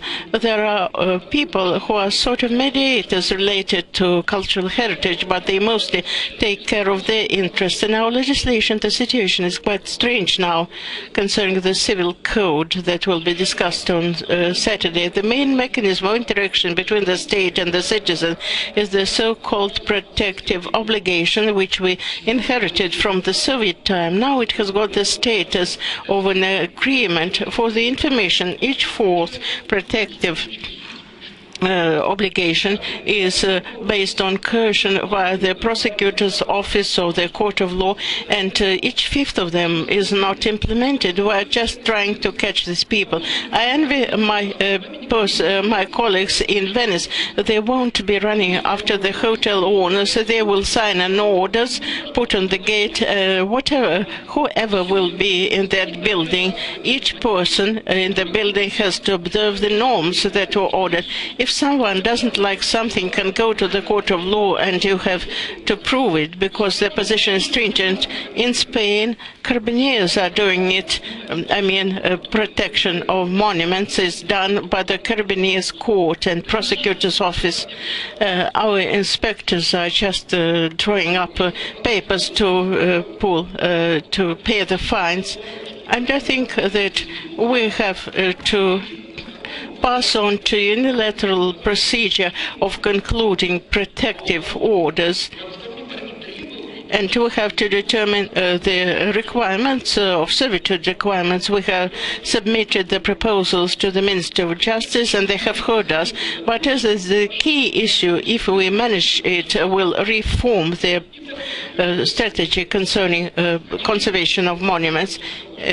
If no one wants to do it voluntarily, wants to spend his money voluntarily, if we don't have an efficient punitive mechanism, though it might sound stringent, we are not going to reach anything. The only article of the Penal Code 243 is not operational, and we're making some attempts to make it more operational. We have only 2 conditional precedents in the country.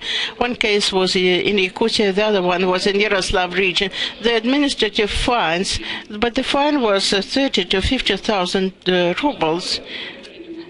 People say that 30,000 in Moscow is a small sum, whereas in Yakutia it is a significant sum. We were not allowed to raise these fines together with the Academy of Sciences at the order of Putin, we try to increase the fines for illegal archaeological excavations. Then the Duma calculated the fines and they were reduced by the order of 10. It is quite important that we have a precedent now. The fines for violation of the traffic rules are differentiated for Moscow and St. Petersburg. There are specific fines in these cities. I think that for Moscow and Petersburg, the penalty sanctions should comply with the real situation, with the real wages of those who work with architectural monuments and projects, so that there will be financial restrictions and these violations will be prevented. I think it is also quite important. So today we're speaking about cultural heritage, but without legal solutions we won't be able to move further. And having taken such legal decision will save a lot of objects, cultural objects, like the regulation on GPSO in Moscow. If you demolish an object, whatever object, you will have the fine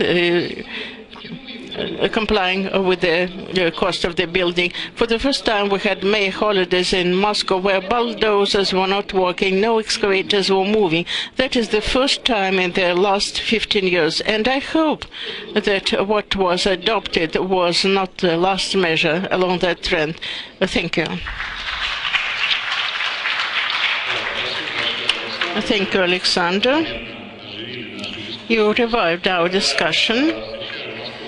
When I meet Moscow developers, I always wish success to them in Moscow, with the only purpose that they would never reach St. Petersburg. Probably you have the most difficult task in Moscow, because not a single person could change Moscow as it was changed in the last years.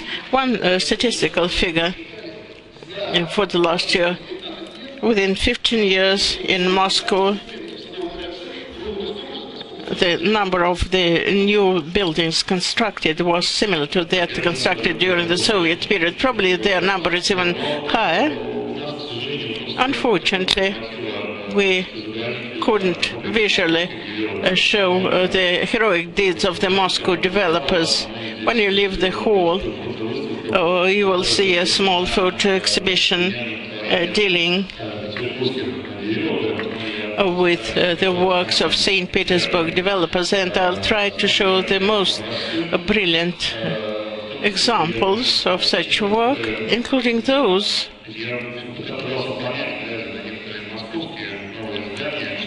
which I thought about when I looked at some Moscow buildings, when I thought what was Moscow, was a certain example for them.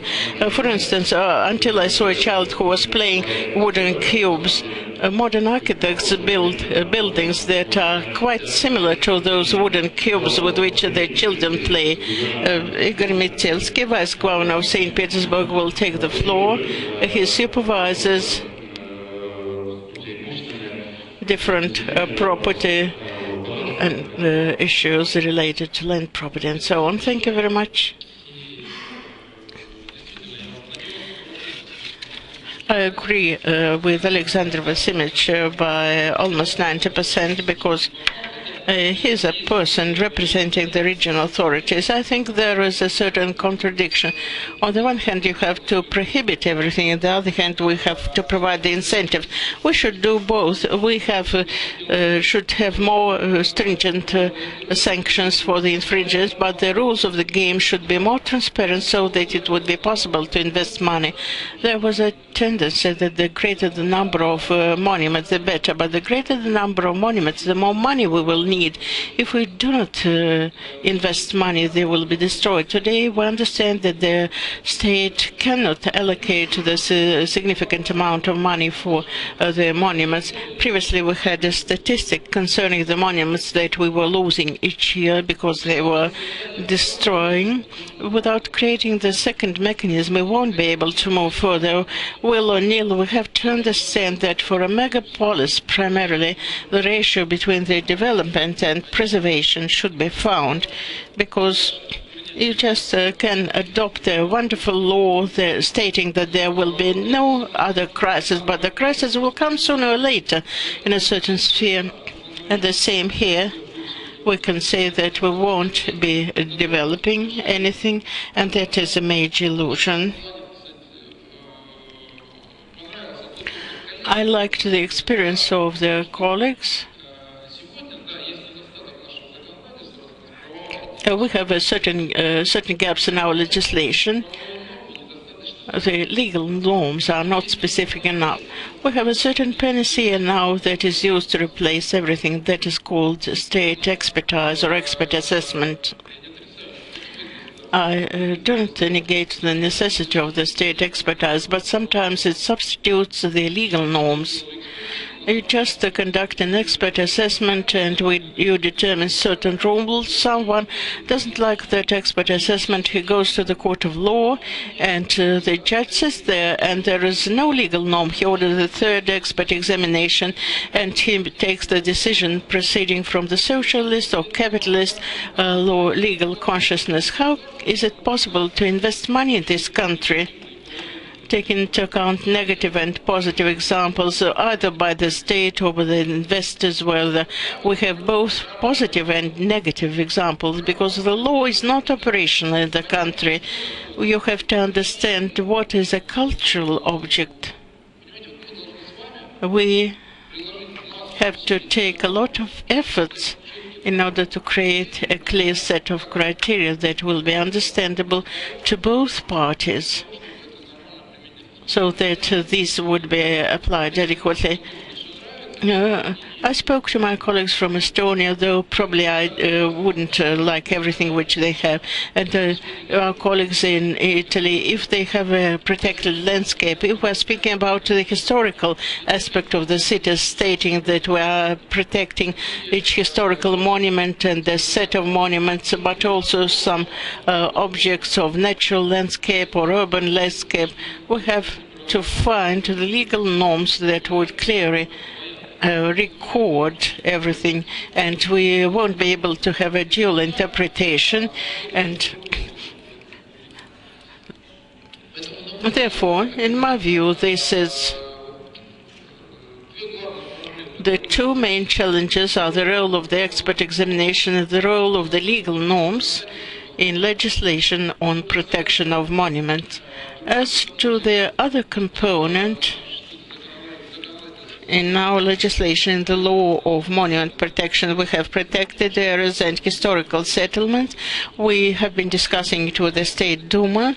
There are certain overlappings, and do we need to create some additional prohibitions or authorizations? Of course, we can use the scheme of several keys, only if the keys are determined. Without having determined one key, we are trying to present the second, the third, or the fourth scheme. Essentially, we don't have any good result proceeding from the same principle that not everything is clear. Some people might interpret it from one extremity, the others from the other extremity, and that will be probably the end of my presentation. Similar to all the Europeans, unfortunately, we are not saints and we do a lot of mistakes. And the fact that we have a law on protected areas in our country, that is good, but it needs finalization based on the same principles of criteria. We have to evade vague wordings and formulations. And I would like to ask those in Russia who are dealing with lawmaking process on concentrate on the following. Our norms should be clear and understandable, and they should be understood similarly by everyone, but there shouldn't be any separation between developers and those who protect the towns and cities. Thank you very much, Yuri Mikhailovich. It seems to me that in your presentation we have approached one of the key principles. It is clear that we need a renewal of legislation. And in this, we are trying to do something in this respect, and together with Alexander Kibovsky, for example, we managed to introduce into the civil code, introduce this amendment. He mentioned, to establish cultural servitudes. Yeah, well, this is maybe not the final name of this, but this will be that encumberment, and it needs to have a status of a servitude. And even my experience shows that in the cultural heritage legislation, there's a lot of blank spots, and there need to be adjustments to the laws. And if necessary, I myself can provide any personal or official support. Another important aspect is economical aspects of reconstruction. Very often we hear that quite reasonable developers, they say, even on one street, they say you can see very different projects, and very often our cultural protection laws, they are very expressive. Yeah, they say, there are all these requirements, but economic consequences are enormous. But in other cases, developers are allowed to do whatever they want. And we can give a well-known example when, for example, a building is officially acknowledged as a damaged building. Yeah, so if it collapses, then the developer can do whatever with it. Of course, there are some disputable areas and cases, and various objects, they can be viewed or treated differently. But there is an issue of the right legal perspective and the right economic decisions. I believe in Moscow and St. Petersburg, there are decisions that I cannot understand from an ethical point of view. I cannot understand who could, for example, approve the residential towers, the financier project, and it is a visible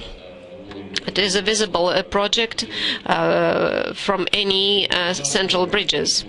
So in the 18th century, only churches and cathedrals could be dominant.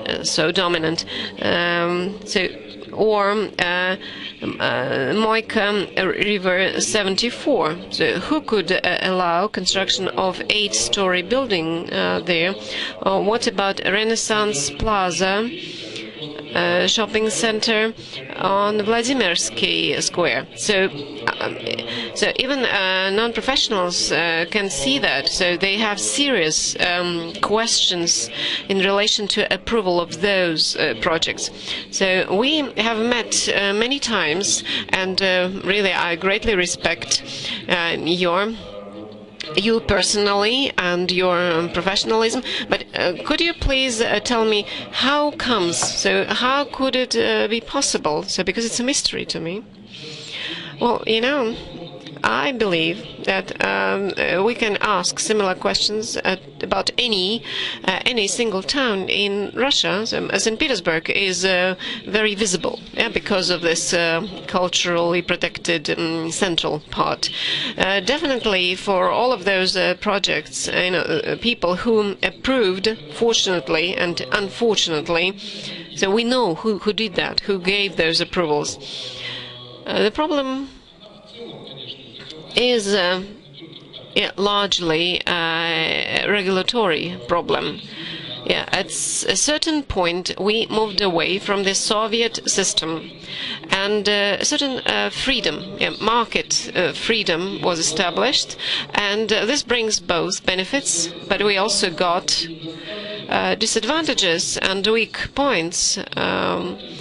But from the regulatory point of view, our administrative legislation, it is like that. For example, a violation of very simple rules, landscaping rules. How can we enforce all that? So you need to find the person who is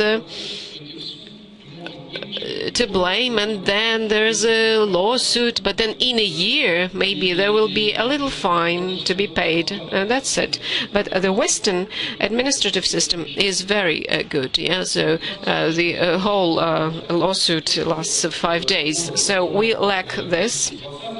And there's a law 820 in the city, because all those projects you mentioned, they had been approved before this law was issued, and it is impossible, to sue those people because that was a vague area. Okay, and then interpretation can be really different, and even every court can take a different interpretation. So yeah, this is a matter of our today's discussion and those issues that I set up. Yeah, this is a legal question. Yeah, that was absolutely correct. That experts, we have experts here. So the key is that these experts, they are not accredited experts, but they get attestation. And we very often we have questions. We have questions about opinions of the experts, but they say, attestation is the approval of their or acknowledgement of their qualifications. So we cannot change it. But accreditation is different. Accreditation is when the state trusts the person. But if the state doesn't trust this expert, then he shouldn't be an expert at all. Thank you, dear colleagues. Yeah, so we are very short of time. So now I'd like to give the floor. We have 2 more speakers, and they are in the media sense. They are very visible there, and we all know them for their work in this area of cultural heritage protection. I would like you to speak not about who is to blame, because this is quite clear now, but let's have a look at what can be done. Now, Rustam Rahmatulin, he is a laureate of Sergei Likhachov Prize for preservation of the cultural heritage of Russia. So, but again, I request you to be very brief. Yeah. I'll be holding the microphone like this. That in such a way it will be possible for me to see all the people who are sitting to the right from me. Dear colleagues, of course I would like to speak what we are proud of about our common efforts of the state and the people. House of Bykov or Gekushev, there we see that there are some positive results. Speaking about the mentality and for lawyers, this is important, and enforcement of laws. This is very important, and how laws are developed. Again, we can have a look. An example when owners of the building, they write to us, they say they don't view it as a monument because nobody informed them that that was a monument. So they don't even understand that this is not a negotiation, but it is, a fact. A monument is a monument. So we try to get involved into a dialogue, but you see, for all these years, those people, they never heard us. So, of course, the problem of the mentality and also placing of our laws and regulatory acts into this mentality. This is a problem. For example, the Pushkin Museum, the art museum. So we are saying that you cannot plan an exhibition hall in this building that belongs to them. This is a public area, and within these boundaries, within the boundaries of this historical estate, the public does not allow to build anything new. So actually, even the technical specification prepared of this by this museum is illegal. But this art museum, they don't understand us. They don't understand this classification. They don't understand what this category of a protected zone means. I believe the core of the problem, under the current government of St. Petersburg and Moscow and previously, everything depends on, the balance of the preservation of the monument and what is called urban planning activities. For example, when we speak about creativity of architects and their ambitions to create or do something, or when we speak about developers to have cubic and square meters, from the regulatory point of view, it all comes to the point whether urban development is possible or not. And urban development means, changing of parameters of monuments, construction on protected areas, and so on. So this is actually what we speak if we just use legal language. And towns need to be developed, and there should be a balance between development and preservation. But there is a solution. There are areas where you can do anything. There are areas where nothing is possible. Nothing, again, is quite relative because reconstruction is also, or restoration is also an activity. So here we have not a chessboard with 2 colors, but 3 colors. So zones where monuments are located, adjacent areas, and the rest. So if we use this color coding, this zoning in front of every investor, in front of every developer, then this question about this balance, it becomes pretty obvious. But in practice, this never happens. So, and what divides us? Of course, there's a threat of manipulation, because interpretation can be quite different, and there are also those blank spots. And manipulation, for example, what is the object of protection? And it's hard, actually, to prove that this is manipulation, because this object of protection is never included into the regulatory base. So there are just 2 words in the law about that. And when we diminish to what is protected within the building to 1 wall, then the rest becomes an object of urban development. And Yekaterinburg Passage project, for example, there's a circular even.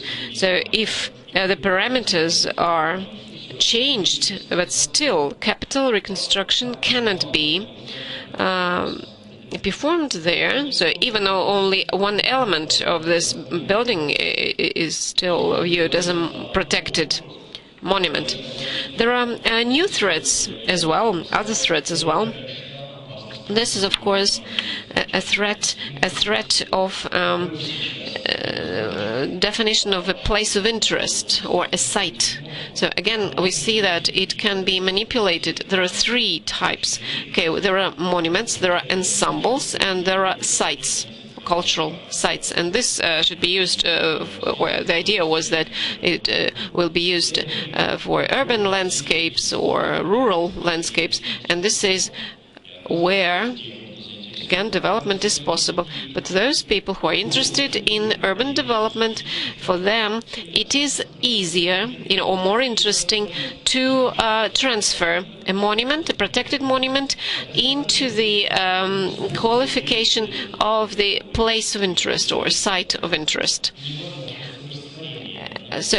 But we cannot dissolve one in the other. So Dynamo Stadium in Moscow, it is part of the park, Dynamo, but somehow it got dissolved there, so there's no individual status of the stadium.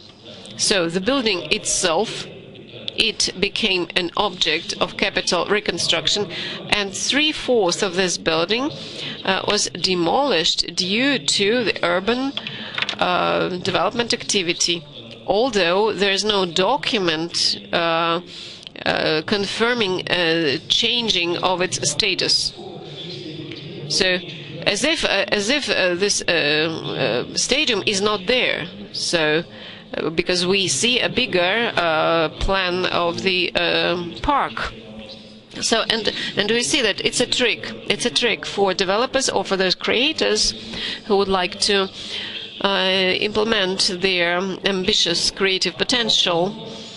It's very easy. A protected area is an area where urban development activity is. So there should be restrictions. There should be restrictions for changing the cultural character of this area. So the urban statute for each area needs to be specified for each particular zone.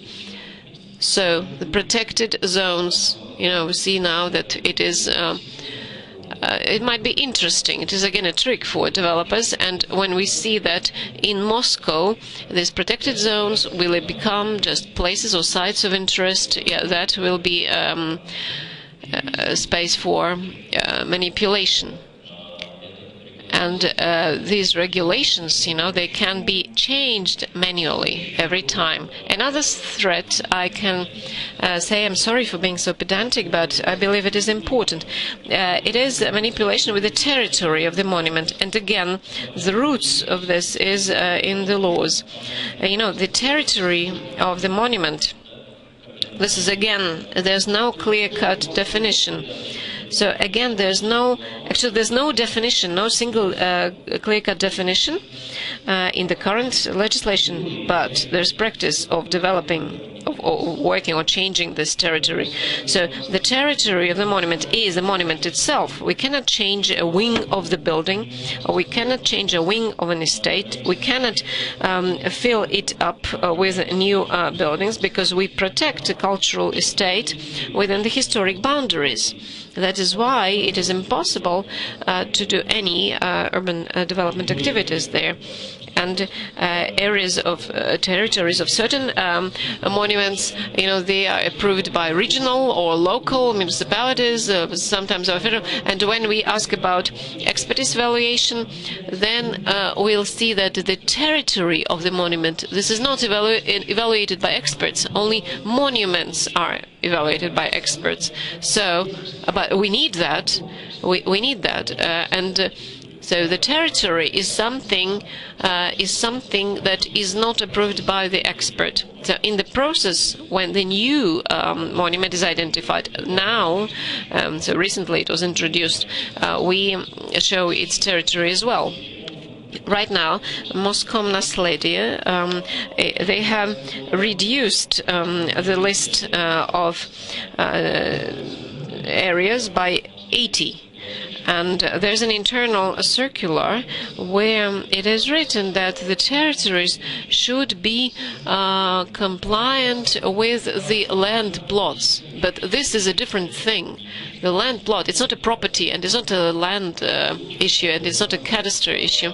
A simple example, Rumyantsov-Zadunaysky estate, it is a consulate of Belarus. So again, the area is reduced, and now we see that there's a small, little, ugly structure, although the historical boundaries of this estate are clear to everyone. So again, it is a vicious circle, and they all deal with blank spots in the laws. Then we can add a couple of things from the recent practice. It is a practice according to which architects, general architects, they become general designers of the project. This is the heritage of Lushkov time. So when in Tsaritsino or in other historical places, and people who are not specialists in restoration, they are responsible for everything, and restorers are contractors. And so it would be good if finally we would have restoration works sometimes, because the whole building is demolished and the new building is built. If monuments, so only restoration, special licensed restoration organizations could be contractors for any restoration works in existing monuments, and this should be part of the regulatory base. So I have identified, I think, a very important adjustments. So we need either to adjust the current laws, or we need to fill up the blank spots. And that will be the end of my presentation. Some draft law exists. There are several people who for 3 years at least who are working at it, and it cannot be submitted for the second reading, although many things that I have been mentioning have already been done and included into it, and we have to approve the amendments to the 73rd law on the heritage. Thank you. I have one question. Are we in a monument now? I was sitting in an architectural monument, Mikhail Borisovich Kozlent, federal monument. And what is your personal attitude to these courts? You can start a debate. Probably the introvert, they were not intended for exhibition. What I have heard in these two internal courts, there are a couple of other ovals and horseshoe-shaped courts and a certain passage between them. In picture, that was better than in nature, but at least these are introvert courts not intended for outward observation, unlike Gostiny Dvor. Mr. Yevane was working here, the general profile architect. He used the state urban regulations. The designers and the officials came here who should never come close to the architectural monument. So the Hermitage is the order, is the custom here, and federal money was used that as a federal object. Many people can have different opinions. The Hermitage would think it in a different way. Whom are we going to listen to? I'm not speaking about the aesthetical perception. What is the start of illegal designing? Designing of a certain activity in the territory of the monument is prohibited. If the person draws his own image covering the court of the general staff, but he has received a technical assignment of the design of the museum for designing, probably that is the start of illegal designing, and that is a question to the lawyer. Who comes to the person who gives that technical assignment? This is the question that I cannot answer, but the notion of illegal designing can be read from the law, and it is contained in the law. Just to you are interpreting it in that way. I might interpret it in a different way. Probably Petrovsky would interpret it in another way. Just to finish that argument, I would be happy if each reconstructed building would look as the eastern wing of the general staff, because that is beautiful and correct architect. Now I would like to give the floor to a person who has done a lot so that we could hold St. Petersburg Legal Forum and have the venue for this forum. We are interested in it. Probably otherwise, for the next 10 or 15 years, we're going to hold such forums abroad. Mr. Kovalyov, Deputy of Federal Assembly of St. Petersburg. Be brief, please. Dear colleagues, of course,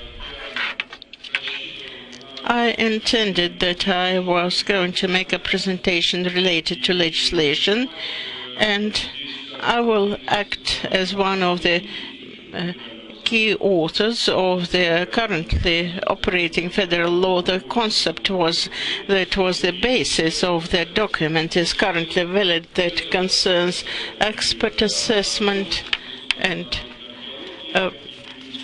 property of archaeological objects and preventive protection of archaeological objects, and federal authorities that they wanted to divide among different regions. So we submitted that project in the 90s to the State Duma twice, and the law was issued 7 years later. All the specific items were due to the actions of the government and the government of the Russian Federation. submitted it to the normative experts. For instance, there was a whole chapter dedicated to the expert assessment by analogy with the law and environmental expert assessment, and as to what happened to private persons and experts who received attestation and did everything they wanted. This couldn't exist. We had to have the Commission expertise related to the bodies on protection of monuments, so that the investors would give money for that with certain tariffs. No personal negotiations between the investor and the experts could be possible. And the present-day system is one of the most corruptive systems in the country, that system of experts. Experts receive cash, and part of the cash is given by the expert to the entities that protect the monuments. That is not taxed as a part of the investment activity, and the money goes away. So the investors give a bribe their protective organs. So that was the outcome. In fact, at our Federal Assembly, at the State Duma, there is a draft law which was approved in the first reading. That was an abominable document drawn up by Mr. Topchin and Lipkin and signed by a lot of deputies of the State Duma. For 2 years, we tried to remove that document. It was adopted in the first reading with a general protest of all the community and the organizations that protected the monument. They have revised it now, and now the document is good. It might be divided into 3 documents that might be considered. But it is just Henning and the lobby of the Committee of the State Duma on Construction is lobbying it, and there is a negative report on the document. Last September, the document was removed from the second reading because it imposes certain restrictions on the investment activity. The investment activity in our country is not real investment activity. Only 10% are real investors. Everything occurs in this way. The investor is a person who gets public property for a very small amount of money. For instance, we had a territory of 10 hectares of land in Sestroretsk in the Maloleningradskaya street. So that is a territory of a good landscape complex, and a house for a sick person. That was a cultural monument. It was sold at 16 million rubles to the investors. 1 month it was revealed from the list, eliminated from the list, and resold at 400 or 300 million rubles. I think that there was just a conspiracy between the investors and the representatives of the public authorities. I think that we have a possibility in this situation, which is a troublesome situation, to do something without our legislation. The basis for the work on legislation should be the norms of the international legal acts which the Russian Federation has to observe. We have the agreement signed under UNESCO and the agreement signed under the Council of Europe, the so-called regional agreements. Unfortunately, neither the government of the Russian Federation nor the international organizations such as UNESCO and the Center of Global Heritage or the Council of Europe conduct any monitoring of the implementation of the international obligations under the agreement by the Russian Federation. I know the situation because I am addressed personally these international organizations, both in Paris and in Strasbourg, where the relevant centers of the Council of Europe are headquartered. They are not going to conduct any monitoring. As a rule, no one knows the Russian language. Translation of no one wants to translate our legal acts from Russian into English, and they don't want to do anything with our country when we do not meet the international obligations. Dear colleagues from Europe, if Europe doesn't take care of Russia, Russia would collapse. Architectural, cultural monuments will be destroyed because we don't have any other support in our lawmaking activity except for the international experience. I have published this information several times. The first question, the bodies of protection of cultural units have to be set up with the skilled professionals and financing. This is our obligation. We don't have some bodies for protecting cultural heritage. Secondly, stock taking of the object of cultural heritage. We have to take into account the Convention on Protection of the Object of Cultural Heritage. For instance, let us take St. Petersburg as an object of cultural heritage. It is not an object of cultural heritage according to our legislation at all. It is not included into the register of monuments, places of interest. No relevant documents have been drawn up. We have protected zones. This is a buffer zone around the object of cultural heritage. St. Petersburg should have such a status. Who would be responsible for that? By definition of the convention, the federal authorities. How? Not a single federal law determines the authority of the Russian Federation on protection of the objects of cultural heritage. Thus, St. Petersburg, Derbent, and some other objects, such as Yaroslav, are not covered by federal control. Then stock-taking of architectural and archaeological heritage in planning of development of settlements. We have a case of when the norms of the international law are violated. A convention of the architectural heritage of Europe, paragraph 4, item 2, each party should adopt the laws that would require presentation to the competent authorities all plans concerning demolition of the monument, each plan that would affect the surrounding territories. That also concerns places of interest, the so-called sites.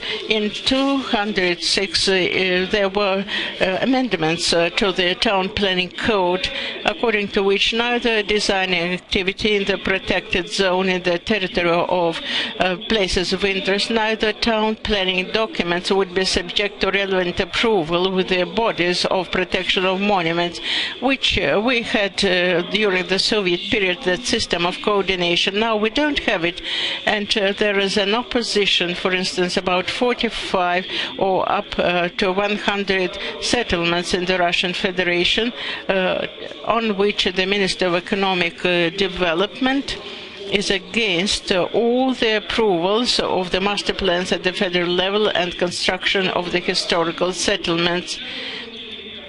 We're going to have a meeting on Monday, and the St. Petersburg authorities don't want to have any approvals or coordination, and they imposed monitoring on implementation of Article 59 or 60 of the law in the interest of the investors. Our bodies of protecting of monuments do not know what happens in the protected zone. Town planning documents is the authority of the municipal authorities, and the protection of monuments is the responsibility of the regional authority. How would the regional authority know that certain rules of construction of master plan were adopted at the regional council? No one shows their documents before it is being adopted, and that's just horrible. That is aggravated, that has an ideological platform. Our authorities, the President and the Prime Minister, particularly that was an initiative of Medvedev, who made his presentation here today. He says that we don't need any approvals, and that factors would result in corruption. Let us then abandon the compliance with the Convention of the Architectural Heritage of Europe. I think that corruption is generated by the lack of the keys which were mentioned by our Italian colleague. Then, two other items: financial provision of the protection of the heritage, our international obligations to provide financial aid to owners, and so on.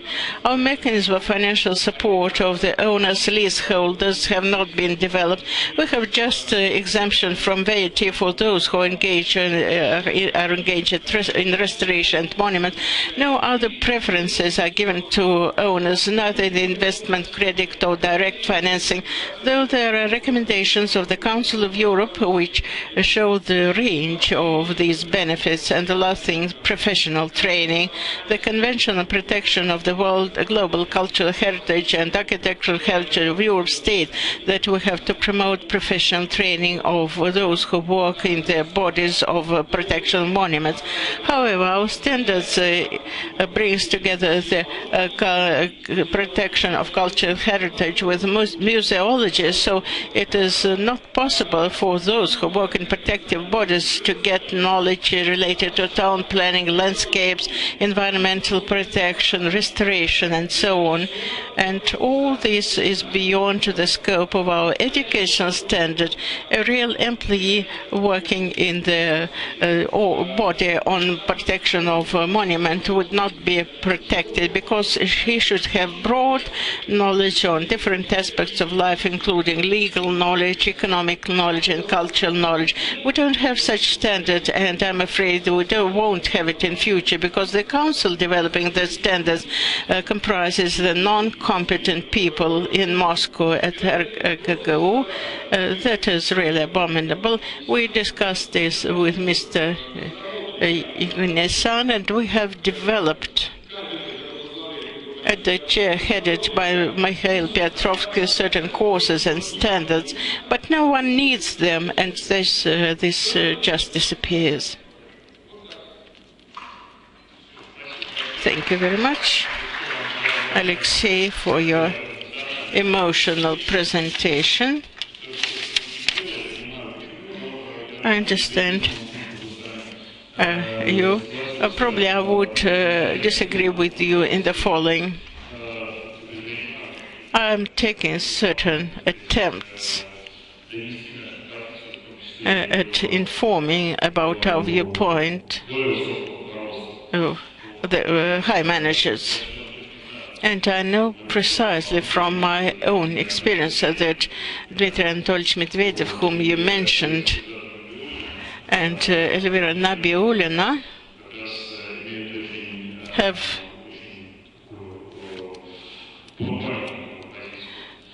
want to defend monuments. We discussed with Mrs. Nabiulina organization of a similar roundtable at St. Petersburg Economic Forum, which she supervises, and she was ready to participate personally in this event. So I think that your approaches concerning the minister are not grounded, but you clearly outlined the general lines on which we should dwell. We have I would like to apologize to our last speaker because we don't have much time left. Mr. Nissan, who is head of the sector of architectural archaeology of the Hermitage, please be brief. I will show several slides. Dear colleagues, first I would like to tell you that I was glad that these themes were included into the program of the International Legal Forum. But I would like to add that this week is quite active in St. Petersburg. Yesterday, we finished the 3-day workshop of the experts from 3 historical cities, St. Petersburg, Krakow, and Washington, dealing with similar issues. So there was a gradual transition to this forum, and we really can compare some things. I would like to say a few words about the most simple or complicated category of the objects that need protection. These are the objects. These, on the one hand, are archaeological objects, and on the other hand, they are architectural objects. They have a dual nature. Another difficulty consists in the following. Their problems are not visible. They are hidden under the earth. They can be opened only when they are revealed. How should we protect them? I was glad listening to the presentation of our Estonian colleague, because in the Estonian legislation they have preserved what we had in our Soviet legislation. Unlike the Russian legislation, a monument, an ensemble, and a place of interest. As far as I understand, you have preserved that division based on more on narrow definitions, which is quite important. Let me show several slides. I would like to show to you the most complicated or scandalous object in the last years in that sphere, which for several years has acquired a long expert history and concentrating all the problems. This is Ochta Spit in the territory where that scandalous Ochta Center has to be built. The skyscraper luckily was not built, and this is so the community and the state was against it. And so there was no horrible construction. However, there were remains of several medieval fortresses and settlements. And there is a threat that they will be damaged. So we're sitting with you right here. But at the same time, there are court hearings in the Kuibyshev court because this is already a lawsuit. So what happened? According to the law, an archaeological object per se, it can be either some remains of structures, fortresses. So this is what is still preserved in the Estonian legislation. But here it is different. It is either the cultural layer, which is not a monument as itself, but it is part of a site, part of a site of interest. And there's a danger here. Okay, cultural layer is explored, but it is actually demolished by the explorer himself. But if something is found there, for example, maybe a foundation of an old structure, if we view it in the context of the cultural layer, yeah, it can be actually destroyed as well. But it, according to our law, it seems allows that. But an archaeological object becomes an identified object immediately. But there's a procedure which is not specified by law. Who informs the cultural protection bodies that it is necessary to acknowledge the status of this object? Okay, there are excavation works, and that person who was responsible for these works should inform the bodies. No, this is again, there's room for manipulation and certain tricks. And the lawsuit I mentioned, the hearings right today in the Kuibyshev hearings, actually, this lawsuit is against the Cultural Protection Agency. You know, they were informed, but for several years nothing has been done. Now a couple of words about the expert evaluation. Yes, this is a very serious issue, and I believe that even in its current status, and okay, this attestation of experts, this is a bit.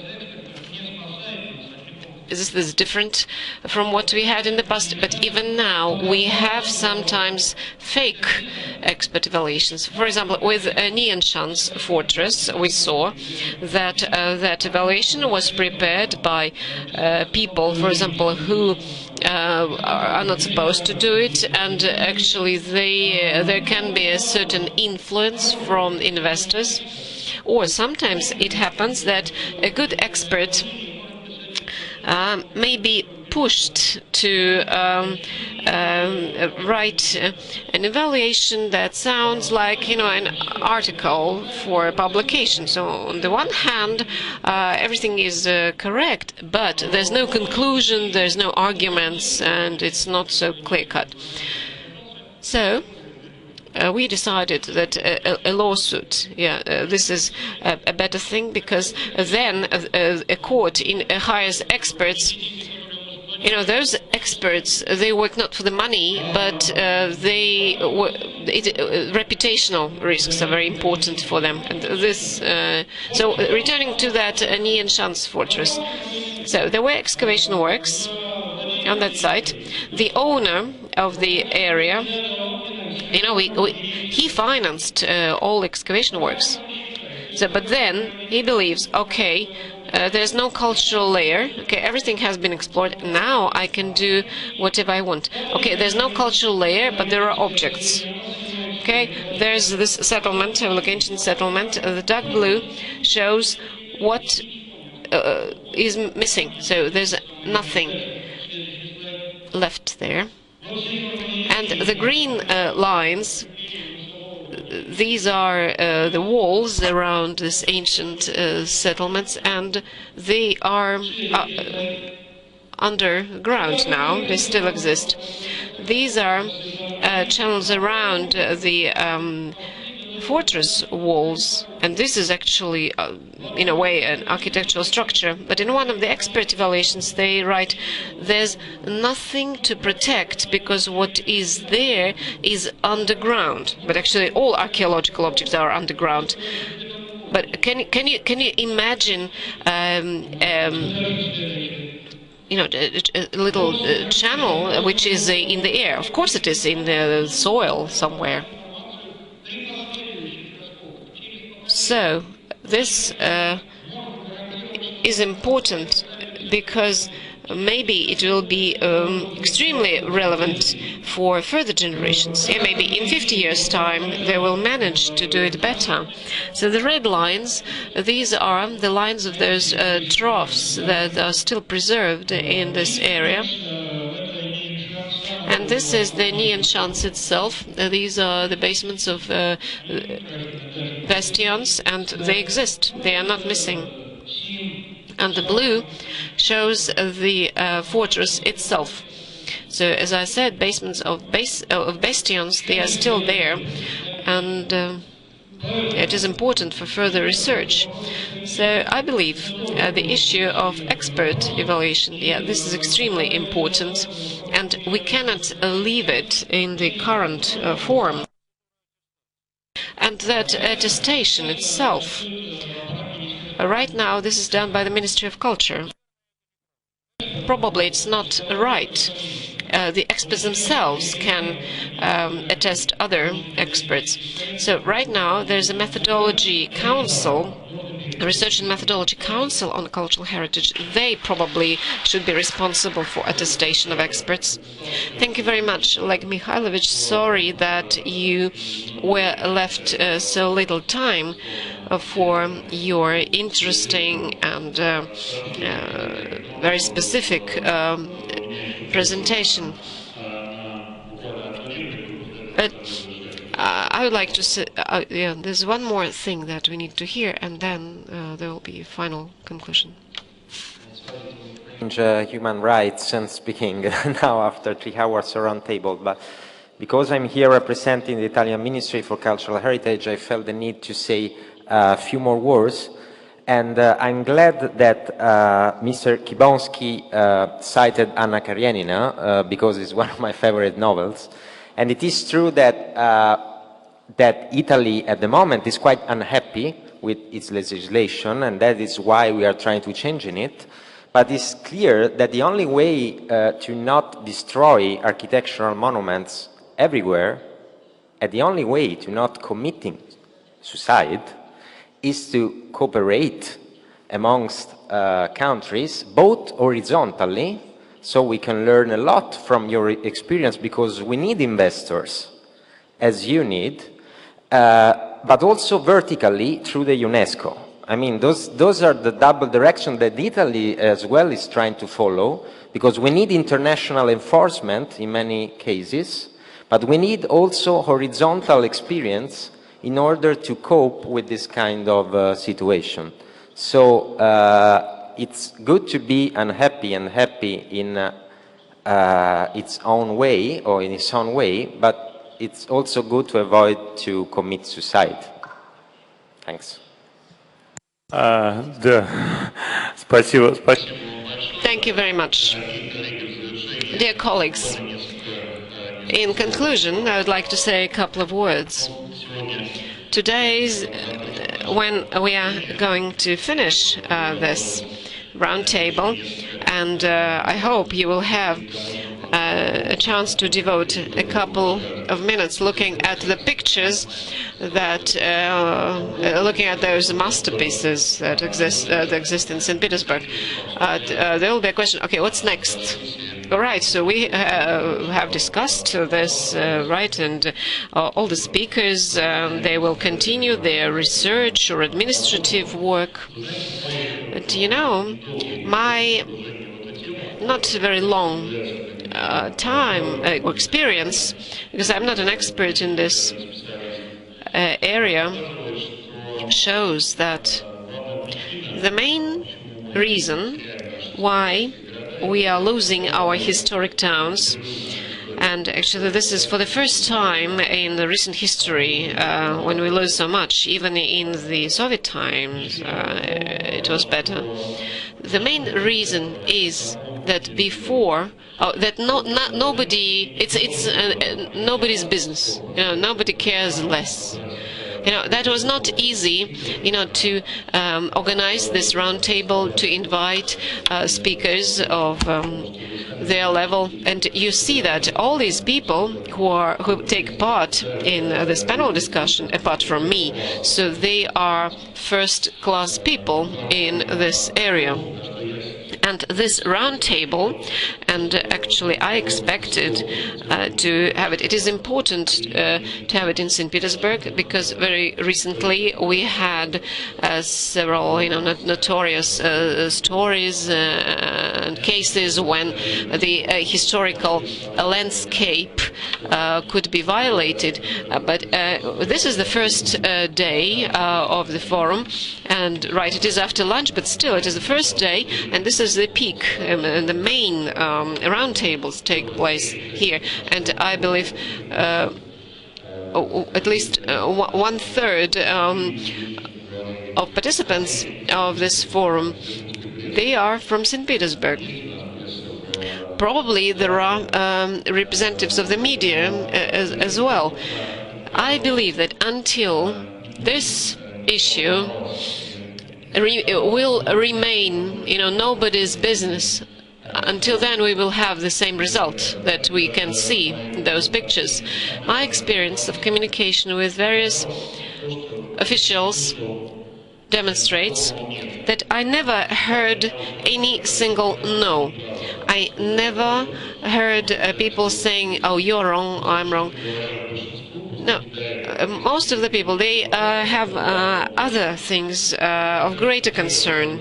So, and I believe what is extremely important right now, we need to pull ourselves together and attract attention to this problem and start changing it. And this should be done in whatever way. And I believe that we, together with colleagues who are here, we try to do it. Now, there are certain documents, and you know, the conclusions were prepared about cultural heritage, and that was presented to the government. So we try to have a dialogue, and we do it during conferences and forums like this. But what we need, if we want to achieve something, we should be involved. And those people who decided probably to get ready for the evening event and missed this discussion, and maybe journalists who chose other roundtables, and lawyers who could help us in development and preparation of laws and acts until we see some changes. The whole situation will remain the same, because this initiative on cultural preservation is always public, but interests of developers are always private.